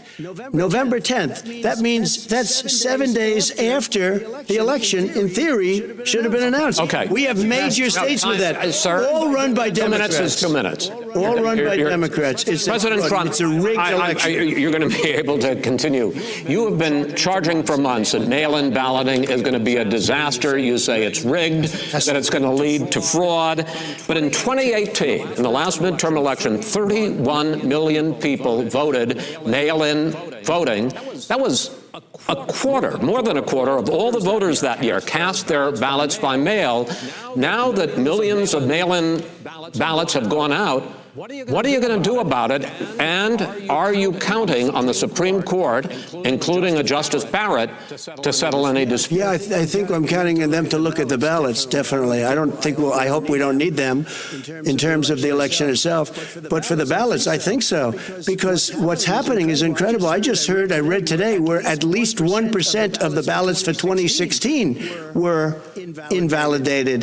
They take them, we don't like them, we don't like them. But what they are you throw going to them do out about it? There are millions of ballots going out right now. What you do is you go and vote. You do a solicited ballot, and that's okay, or you go and vote. I'm asking you about the fact that millions of people... You go and vote. You go and vote. Like they used to in the old... Millions of people... You either do, Chris, a solicited ballot where you're sending it in, they're sending it back, and you're sending... They have mailmen with lots of it. Did you see what's going on? Take a look at West Virginia, mailmen selling the ballots. They're being sold. They're being dumped in rivers. This is a horrible thing for our country. This is not going to end well. This is not going to end well. 5 states have had mail-in ballots for the last decade or more. 5, including 2 Republican states. And you don't have to solicit the ballot. It's sent to you. It's sent to your home. What we're saying is that it has to be a postmark by election day. If it doesn't get in till the 7th, 8th, 9th, it still should be counted. He's just afraid of counting the votes because you're wrong. You're wrong. I want to continue with you on this. Vice President Biden. Chris, he's so wrong when he makes a statement like that. Excuse me. Vice President Biden, the biggest problem, in fact, over the years with mail-in voting has not been fraud historically. It has been that sizable numbers, sometimes hundreds of thousands of ballots are thrown out because they have not been properly filled out, or there is some other irregularity, or they missed the deadline. So the question I have is, are you concerned that the Supreme Court with a Justice Barrett will settle any dispute? I'm concerned that any court would settle this because here's the deal. When you get a ballot and you fill it out, you're supposed to have an affidavit. If you didn't know, you have someone say that this is me. You should be able to, if in fact you can verify that's you before the ballot is thrown out, that's sufficient to be able to count the ballot because someone made a mistake and not dotting the correct I. Who they voted for, testify, say who they voted for, say it's you. That is totally legitimate. All right. Excuse me, Chris, when you have 80 million ballots, I have a final Senate question. swamping the system. You know it can't be done. You know it can't, and already all it's right, been so now, fraud. Mail service delivers wait a minute, gentlemen, and the 185 final million question pieces of mail a is, day. in 8 ballots. states, we can keep talking. In It's 8 states, election workers are prohibited, currently by law, 8 states, from even beginning to process ballots, even take them out of the envelopes and flatten them until Election Day. That means that it's likely, because there's going to be a huge increase in mail-in balloting, that we are not going to know on Election night who the winner is, that it could be days, it could be weeks, Could be months. until we find out who the new president is. So first for you, sir, finally for the vice president, I hope neither of you will interrupt the other. Will you urge your supporters to stay calm during this extended period, not to engage in any civil unrest, and will you pledge tonight that you will not declare victory until the election has been independently certified? President Trump, you go first. I'm urging my supporters to go into the polls and watch very carefully, because that's what has to happen. I am urging them to do it. As you know, today there was a big problem. In Philadelphia, they went in to watch. They're called poll watchers, a very safe, very nice thing.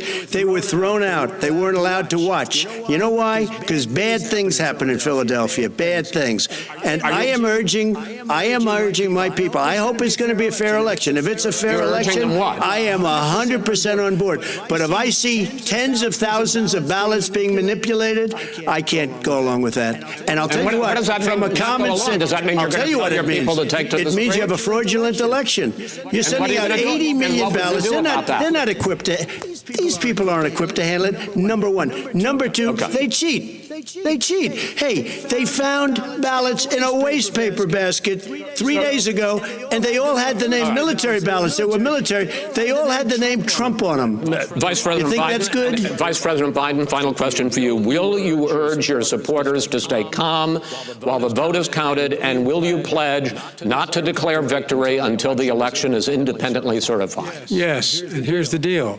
We count the ballots, as you pointed out. Some of these ballots in some states can't even be opened until Election Day. And if there's thousands of ballots, it's going to take time to do it. And by the way, our military, they've been voting by ballots since the end of the Civil War, in effect. And that's what's going to happen. Why was it not? Why is it for them somehow not fraudulent? It's the same process. It's honest. No one has established at all that there is fraud related to mail-in ballots, that somehow it's a fraudulent process. It's already been established.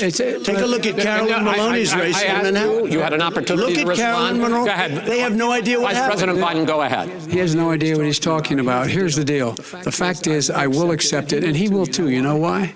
Because once the winner is declared, after all the ballots are counted, all the votes are counted, that'll be the end of it. That'll be the end of it. And if it's me, in fact, fine. If it's not me, I'll support the outcome. And I'll be a president not just for the Democrats. I'll be a president for Democrats and Republicans.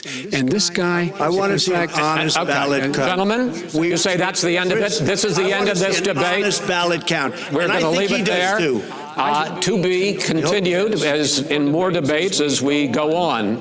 President Trump, Vice President Biden, it's been an interesting hour and a half. I want to thank you both for participating in the first of 3 debates that you have agreed to engage in. We want to thank Case Western Reserve University and the Cleveland Clinic for hosting this event. The next debate, sponsored by the Commission on Presidential Debates, will be 1 week from tomorrow, October 7th, at the University of Utah in Salt Lake City. The 2 vice presidential nominees, Vice President Mike Pence and Senator Kamala Harris, will debate at 9 p.m. Eastern that night. We hope you watch. Until then, thank you and good night.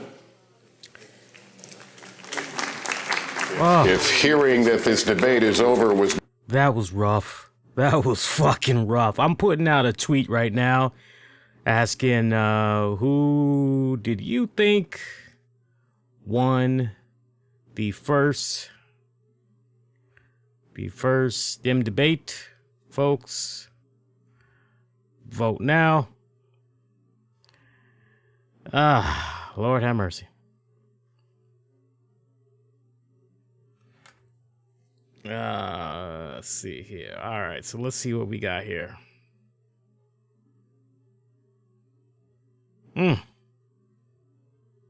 Lord, that was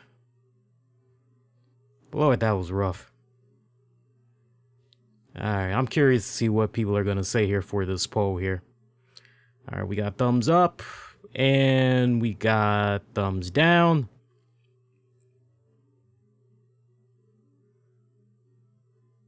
Okay.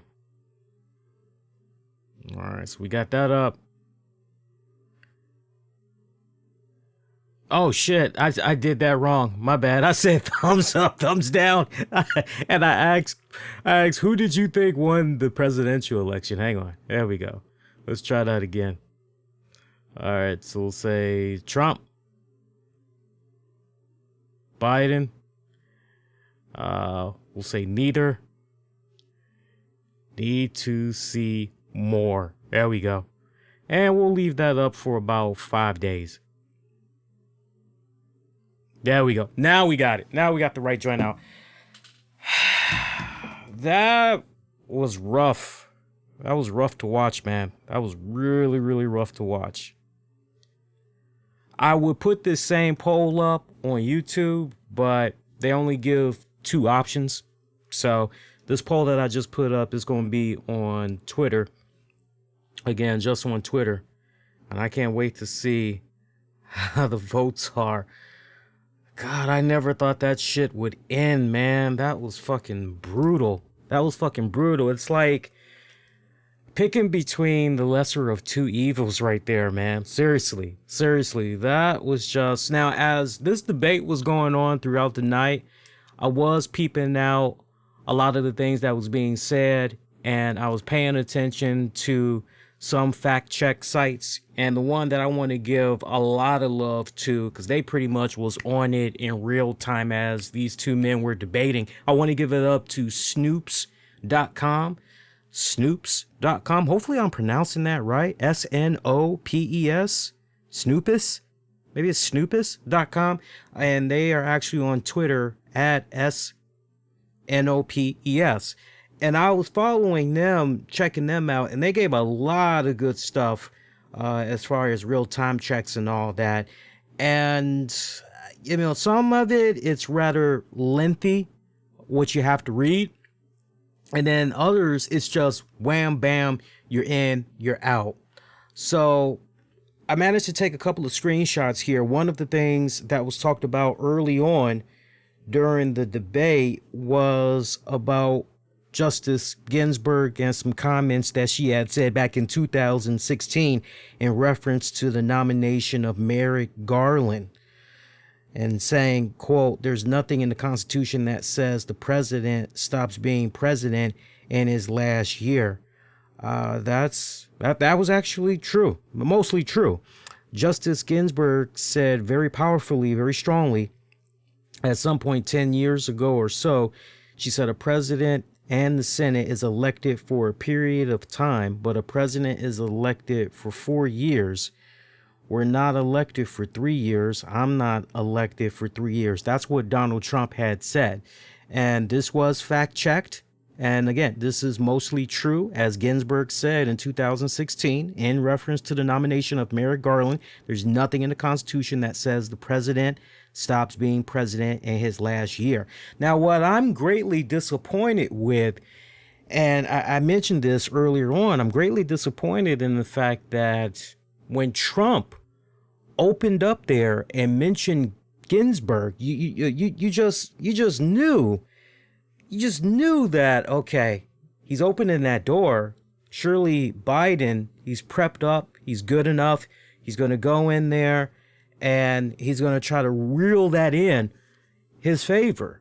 And he did not. So that was his first joint right there where you're like, he wasn't really prepped that well, was he? Because I don't know about you guys, but I was looking for Biden to bring up the fact that Ginsburg said, hey, I don't want for somebody to be put in my seat. I don't want the next successor to be chosen until after the election is over, no matter the outcome. If it turns out it's Trump, okay. If it's a new president and whoever, okay, so be it, but not until after the election is over. That was pretty much her dying wish. right? That was part of her, not really her will, but it was her dying wish. And I was looking for Biden to somehow bring that up just to have Trump officially go on record for the American people watching this, because it was estimated that, and we'll see the numbers tomorrow, we'll see how it did by tomorrow, but it's estimated that at least over 100 million people were supposed to be tuning in for this event tonight. So missed opportunity right there. Greatly disappointed. Continuing on, another point during the debate, we had President Trump say, "I closed it. You said he's xenophobic." Pretty much a correct attribution, as Biden described Trump's response to the virus as xenophobic, but it's not clear he was referring specifically to the travel ban from China. Okay, so not really too shabby right there. Next up, Joe Biden. He was quoted saying, "We were insisting that the people we had on the ground in China should be able to go to Wuhan and determine for themselves how dangerous this was." He, being Trump, waited and waited and waited. Fact check shows there's little evidence to show Trump's restrictions on travel from China saved thousands or millions of lives. We know he had put a couple of travel bans in effect earlier this year when the coronavirus had really broke out and everything, but can't really establish whether or not by that move he did, if it really did save lives. Joe Biden, we should be providing all of the protective gear possible. This is what Joe Biden talked about as far as what we should be doing to help out with the COVID, how we can kick this virus in the ass once and for all and try to get back to that path of normalcy. That's what Joe Biden said. Fact check reveals that since the early days of the COVID outbreak, the country's supply of personal protective gear has spurred up a lot of controversies. And again, this is something that I'm quite surprised that with President Trump being a businessman, he's supposed to be all business savvy and everything. Trump steaks, by Trump steaks. You guys are gonna love them. If there's one thing that I know perfectly well, it's a thing or two about steaks. I eat them all the time. I eat them every day. I eat them with Ivanka. I eat them with Melania. I eat them in the morning. I eat them in the afternoon. I eat them at night. Sometimes I eat them late at night. Sometimes I just eat them just for the hell of it.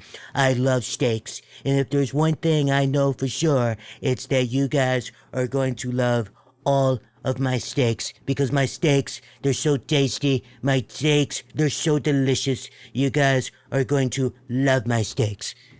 Buy my steaks. But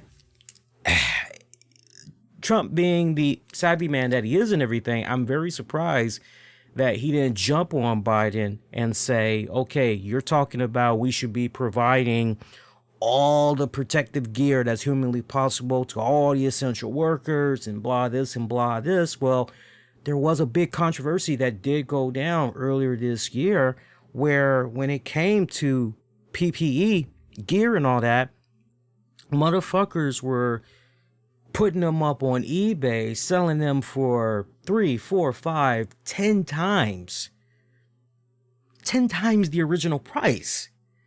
You know, I mean, this shit was real popular on the black market. I mean, you had motherfuckers that were getting in their personal vehicles, driving up to nearby clinics, mom and pop clinics, you know, mom and pop hospitals or whatever. And if they felt that, okay, this right here, this is some PPE gear, they were stealing this shit. They were helping themselves and then just turning right back around, selling them on the dark web or selling them on eBay or Amazon or whatever. And then if that wasn't bad enough, you also had these companies that were making these gears. You had them basically selling to the highest bidder. Out here in the DC, Maryland, Virginia area, I remember we had Governor Hogan, who was really pissed off about the bullshit that was going on early on during the pandemic when he was trying to get a hold of gear and everything. and for essential workers. And it was so bad. He referred to his wife like, look, this is what's going on. And his wife managed to use her respected contacts and managed to get a hold of some gear, and they had stashed it in a very safe place and everything. And so I'm really surprised that Trump did not get on Biden about, in a perfect world, it'd be nice that we should be providing protective gear to everybody, as best as humanly possible. But this is what we are continuing to deal with. Anytime you can walk into a grocery store, and this is coming from somebody that has been working as an essential worker for a little bit over 6 months now, anytime you can go into a grocery store and you still cannot find tissue, you still cannot find everyday cleaning supplies, you still have a hard time finding hand sanitizer. We're still having some problems. Next up, Trump said at one point, we've done things you never even thought of doing, including fixing the broken military that you gave me. This is a mostly false statement. President Trump has repeatedly, if you guys are keeping tabs, he's repeatedly exaggerated the depleted state of the military when he took office. So you want to research that, go ahead, have at it. Also, again, President Trump referring to at one point Biden saying he's talking about defunding the police. False. Biden has repeatedly and consistently said he wants to reform policing, but does not want to defund police. Pretty heated right there, because when it came to talking about the police, law enforcement, and all that, the president, as you all had heard during our watch along, very quick to point out, so Biden, who do you have? What law enforcement? Give me one. Just give me one. Who's endorsed you? I've got this. I've got that. I've got this. I've got that. We'll talk a little bit more about my personal takeaways as far as who really came out of this on top during the debate in just a hot minute. But that's another false joint right there. We actually have a fact. At one point, Joe Biden, he said, we inherited the worst recession short of a depression in American history. I want to repeat that again. We inherited the worst recession short of a depression in American history. I was asked to bring it back. We were able to make the economic recovery to create the jobs. This is a fact. During the final 3 years of the Obama-Biden presidency, the number of jobs added was 1.5 million, greater than the number added during President Trump's first 3 years in office. I don't think we need to elaborate anymore on that one. And we got one more. When Mr. Floyd was killed, there was a peaceful protest in front of the White House. What did he do? He came out of his bunker, had the military use tear gas on them so he could walk across to a church and hold up a Bible. Biden, you're forgetting that Bible was upside down. Let's not forget that. And that was right here in the nation's capital of Washington, D.C. Joe Biden bringing up that infamous day of our president. This was what has been described by many to be a photo op opportunity. That's pretty much what it was all about. And I can tell you from talking privately to a few friends that actually had went down that day to the protests, and also watching the news coverage and everything, it was a very peaceful protest. There was no burning of, there's no crazy shit that was going on. And the minute that it got as close as it did to the White House, the president, for, you want to call it for how it looked, you are pretty accurate. The way that it had came off, there's no beating around the bush. No, there's no way you can kind of weave your way out of that one. There's just no way. lot of people were pissed off over here at that photo op. A lot of people were pissed off over here. So I'm sure also Biden, we kind of knew that President Trump at some point was going to take aim at Biden's son. But it looks as though the way Trump was prepared or lack of preparation there, it looks like he wasn't even aware of Beau Biden. You know, he kept going after the other one that is still alive. He did. Who was prepping him? You know, he should have been. I don't know. It kind of makes you wonder if whoever had prepared him, if maybe they just kept wanting to give him the Biden son that's alive because they didn't want for Trump to get too personal with the one that's with Beau Biden. That's, you know, since he's no longer amongst the living. You know, I mean, if so, and that's how they had prepared him, you know, they wanted him to focus more on the one that was living than the one that's no longer among the living, then I think that's kind of classy on their part, because there's actually one part during the debate. If you guys are just now tuning in, there was actually one part during the debate where Biden is defending his son. And Trump at one point, somehow it gets lost in translation as Trump questions, you know, what are we talking about here? Which son are we talking about here? And he actually says, I wasn't even aware you had another son. I'm not talking about him. So you're like, whoa. So you can't help but wonder, as far as the preparation and all that goes, who had the hand there in preparing Trump, and was that oversight done purposely? You can't help but wonder that. There is, in case you guys want to research it for yourself, there is a Republican Senate report on Hunter Biden that is explained, as there were allegations against Joe Biden's son. Pretty complicated, but the report is flawed in some important ways. You all are more than welcome to go take a look at that one. That's a rather lengthy article. That one would probably take for you maybe about 10 minutes at most to read. At one point during the debate, it was brought up that Joe Biden had said many times over the years he did not want his kids growing up in a racial jungle. This was brought up during the debate. That was the claim. So we got to rewind this back to really set the tone. We got to rewind this back to the 1970s.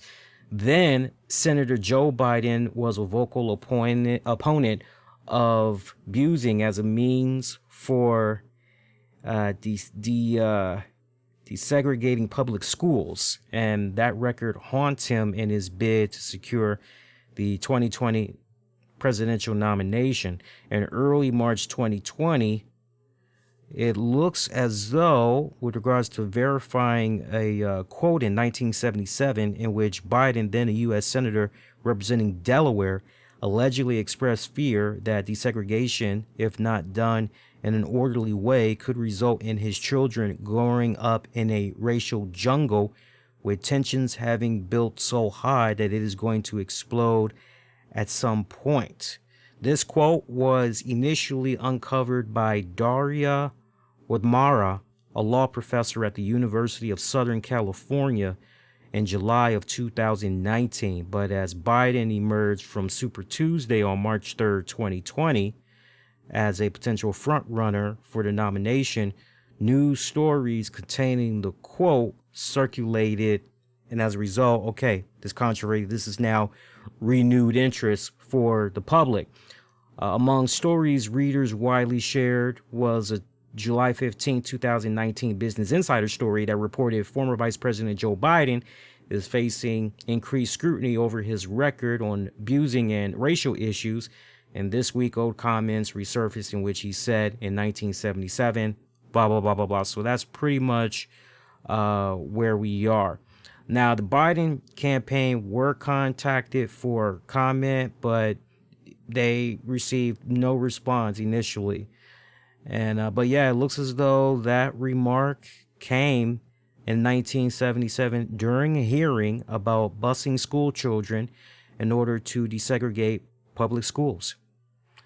New York Times reported in a detailed report of Biden's history with busing. Biden, at the time, had emerged as the Democratic Party's crusader against busing, taking the same ride as segregationists. Biden joined up with Jesse Helms, the segregationist senator from North Carolina, to offer his own anti-busing amendment to that year's education spending bill. So, yeah, when you kind of dig into it a little bit more there. So, you're welcome. Also, something else that came about during the debate tonight. Did Trump say in February of 2020 that COVID is deadlier than the flu? Pretty much correct when it's all said and done. Pretty much correct. Of course, you got the tapes by author Bob Woodward. And in those new tapes, if you guys recall, President Trump admitted to Woodward he concealed critical details he knew about the coronavirus. I wanted to always play it down. No reason for us to rehash that. You guys pretty much know all about that. Moving right along. One that had me chuckle big time. Will a Trump order drop insulin prices to pennies a day? Yeah. So Trump issued an executive order on, looks like July of this year, that was intended to lower the price of insulin for some Americans. So, true, but here's what's false. Rather than targeting all diabetic patients nationwide, the directive was written to help low-income diabetes patients of certain community clinics who are uninsured and underinsured to buy insulin at reduced prices. Also, no verifiable evidence suggests that the lower cost would amount to pennies a day for anyone. What's undetermined, exactly how much money some diabetes patients could save on insulin daily as a result of the directive, is unknown because the order did not outline specifics, including when or how it would be implemented. So take that for what it's worth. So a lot of interesting information there. Let's go to the poll now. I put a poll out not too long ago, wanting to know what did folks think about the what did folks think about the debate. Let's see where we are now. And if you guys want to cast your vote, you can go on Twitter at the RCWR show, where the question is being asked, who do you think won the first debate? All right, so right now we got four options: Trump, Biden, neither, and need to see more. Coming in at 6%, need to see more. Coming in at 24%, Biden. 24% of you feel that Biden won the first debate. Coming in third at 33%, neither. 33% of you feel that neither won this first debate tonight. And just in the lead by a little bit, and I do mean by a little bit, at 36%, 36% of you feel that Trump won this first debate. Honestly, when you look at the game plan that was coming from Trump's side, they pretty much are well aware about Biden's speech impediment. They are also aware that, okay, here we are. This guy's not in front of any teleprompters. Yeah, he might have some cards, some notes or whatever. But if we're really gonna have a true shot here at taking a crack at this guy, at making him fumble, making him come off a bit, not really prepared, making him rattled. I would say that Trump went into this doing everything humanly possible to rattle the cages of Biden, and he definitely succeeded at many times during this debate. I like that one part where Biden just said, "Will you shut up?" I like that part in particular. Yeah, that's how rattled that he was. And then later on during the debate, if I remember it right, I have to rely on you guys, but if I remember it right, Biden had also cracked and called Trump a clown. He called him a clown. So very, very heated, very agitated Biden was on his side. We'll get to Chris Wallace in a bit, because Chris Wallace definitely did not help things out, not in any way possible. Trump going in, interrupting every single, I mean, if you remember the first debate from 4 years ago,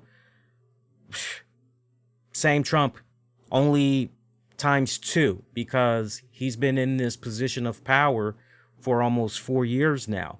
So there's a bit of swag. There is a bit of bravado. Maybe the position has gone to his head a little bit. You could make that argument, but there was much more bravado in this debate than the debate he was in 4 years ago. That much we all can definitely be in agreement with.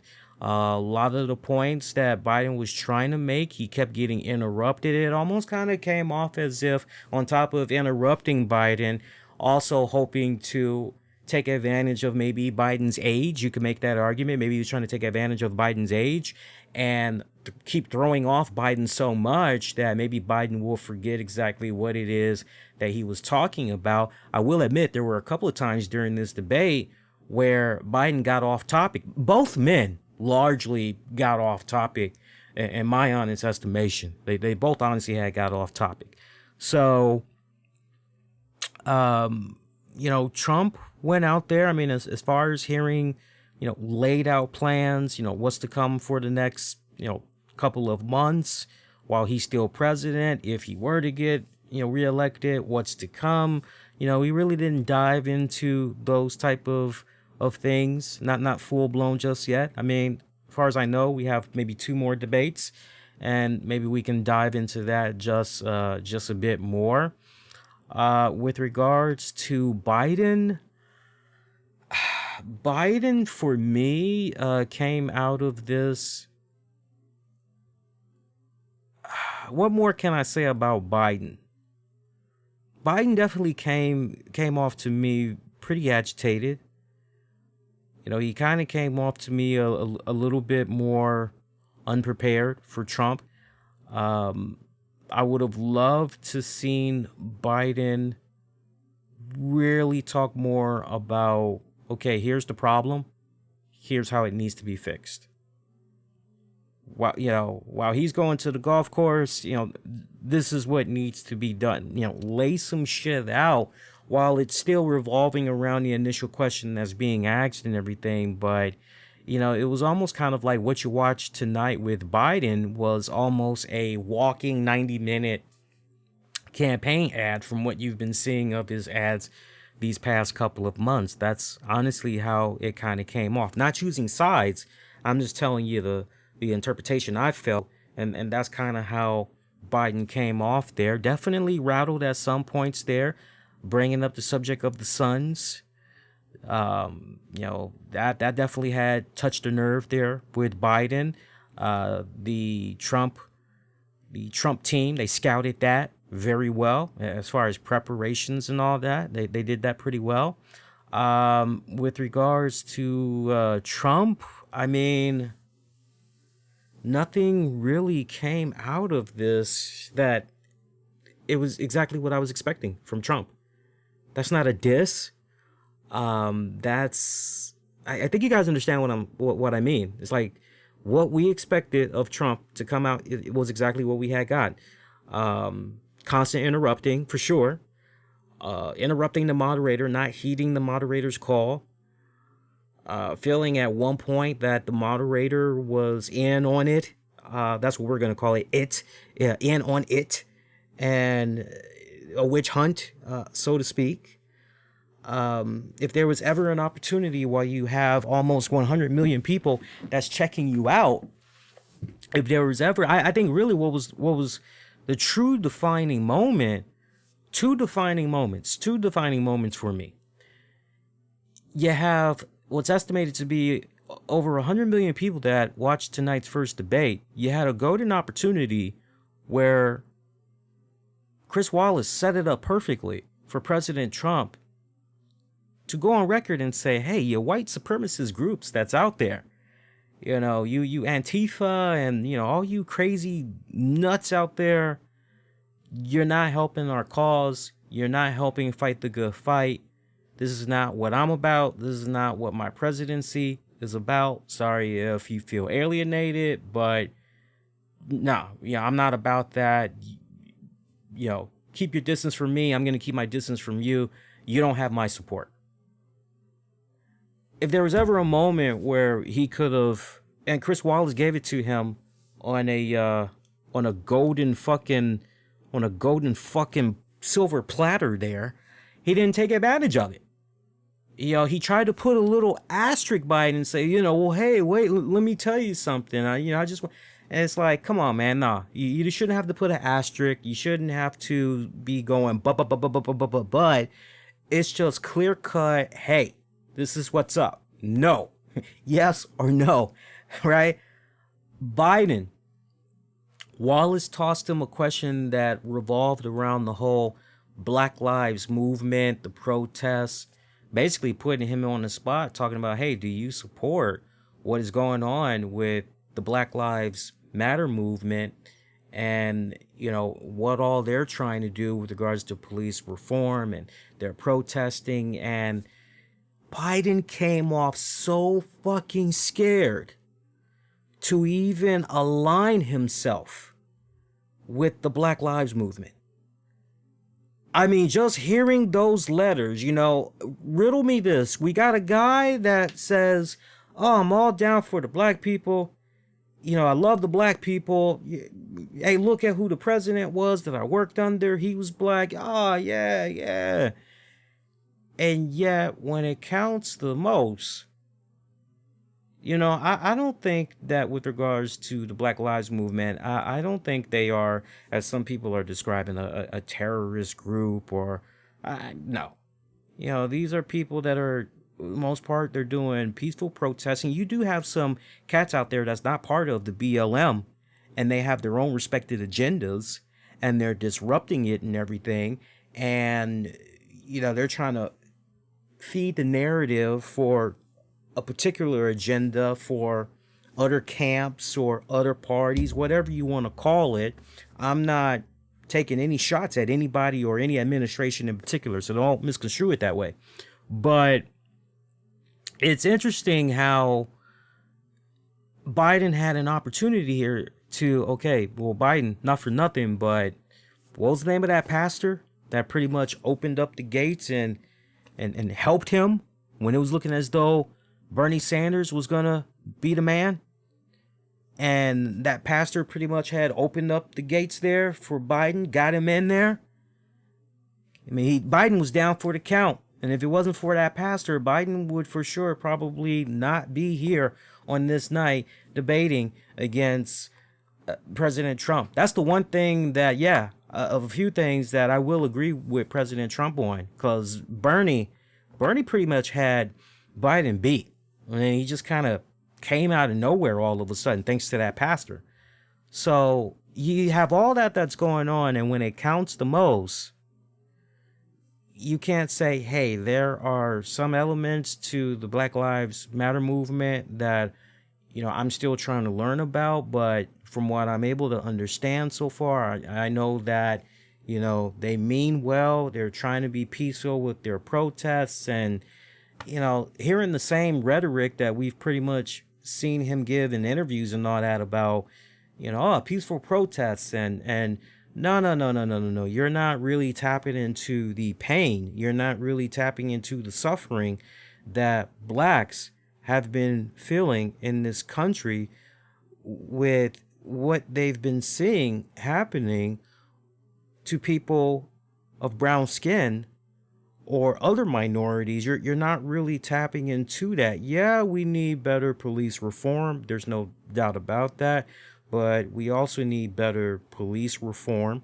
We also need to do a better job. And I was waiting to hear this from either candidate tonight. We didn't hear it, but we need to have better plans in motion to really help build up these lower income communities that sadly got liquor stores at every other fucking block, fucking strip clubs, fucking, carry outs. There's no access to a real grocery store so you can get your food essentials and all of that shit. Let's replace some of these joints and let's put actual grocery stores there in its place.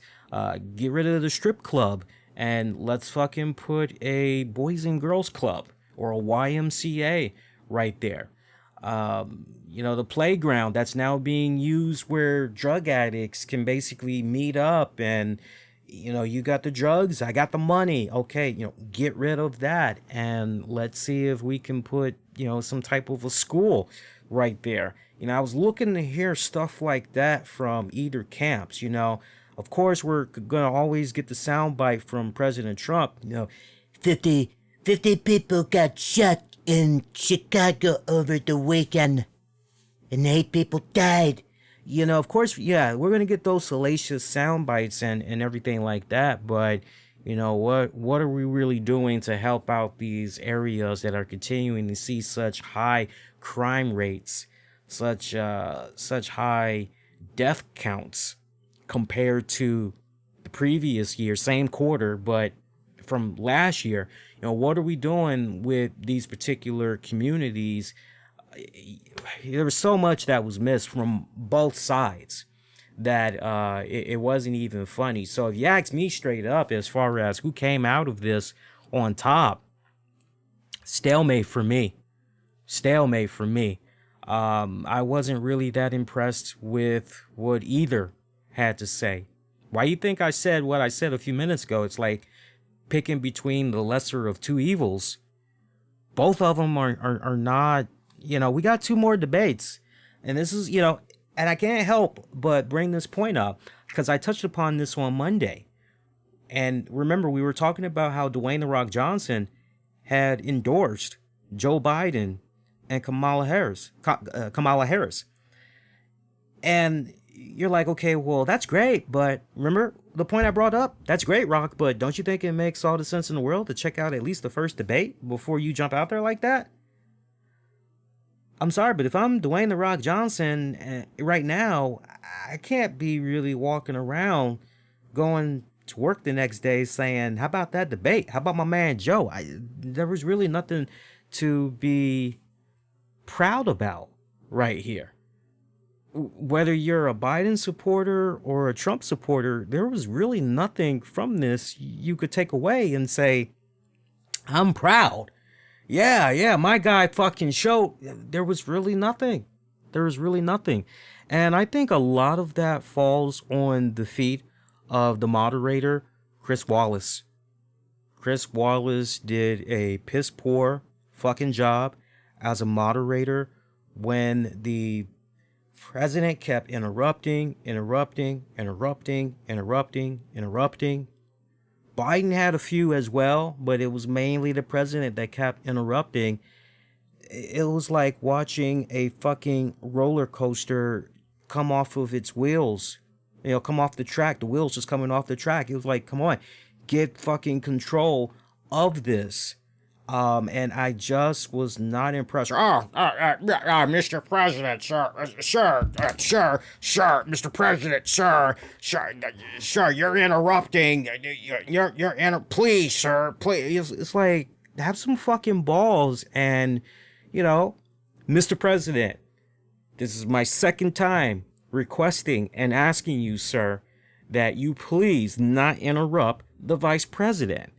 Your camp ran this by with you before this debate. You agreed to these terms. I must ask you to abide by them.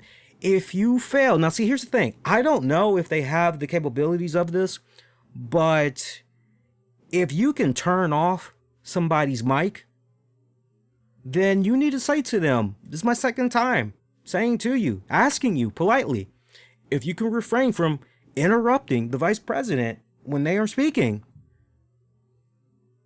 You do it a third time, I'm going to have to cut your mic off. Not that hard. I'm going to have to cut your mic off. You know, he was a very bad moderator. And that's the thing. I actually like Chris Wallace. But see, here's the thing. If you ask me, why do I like Chris Wallace?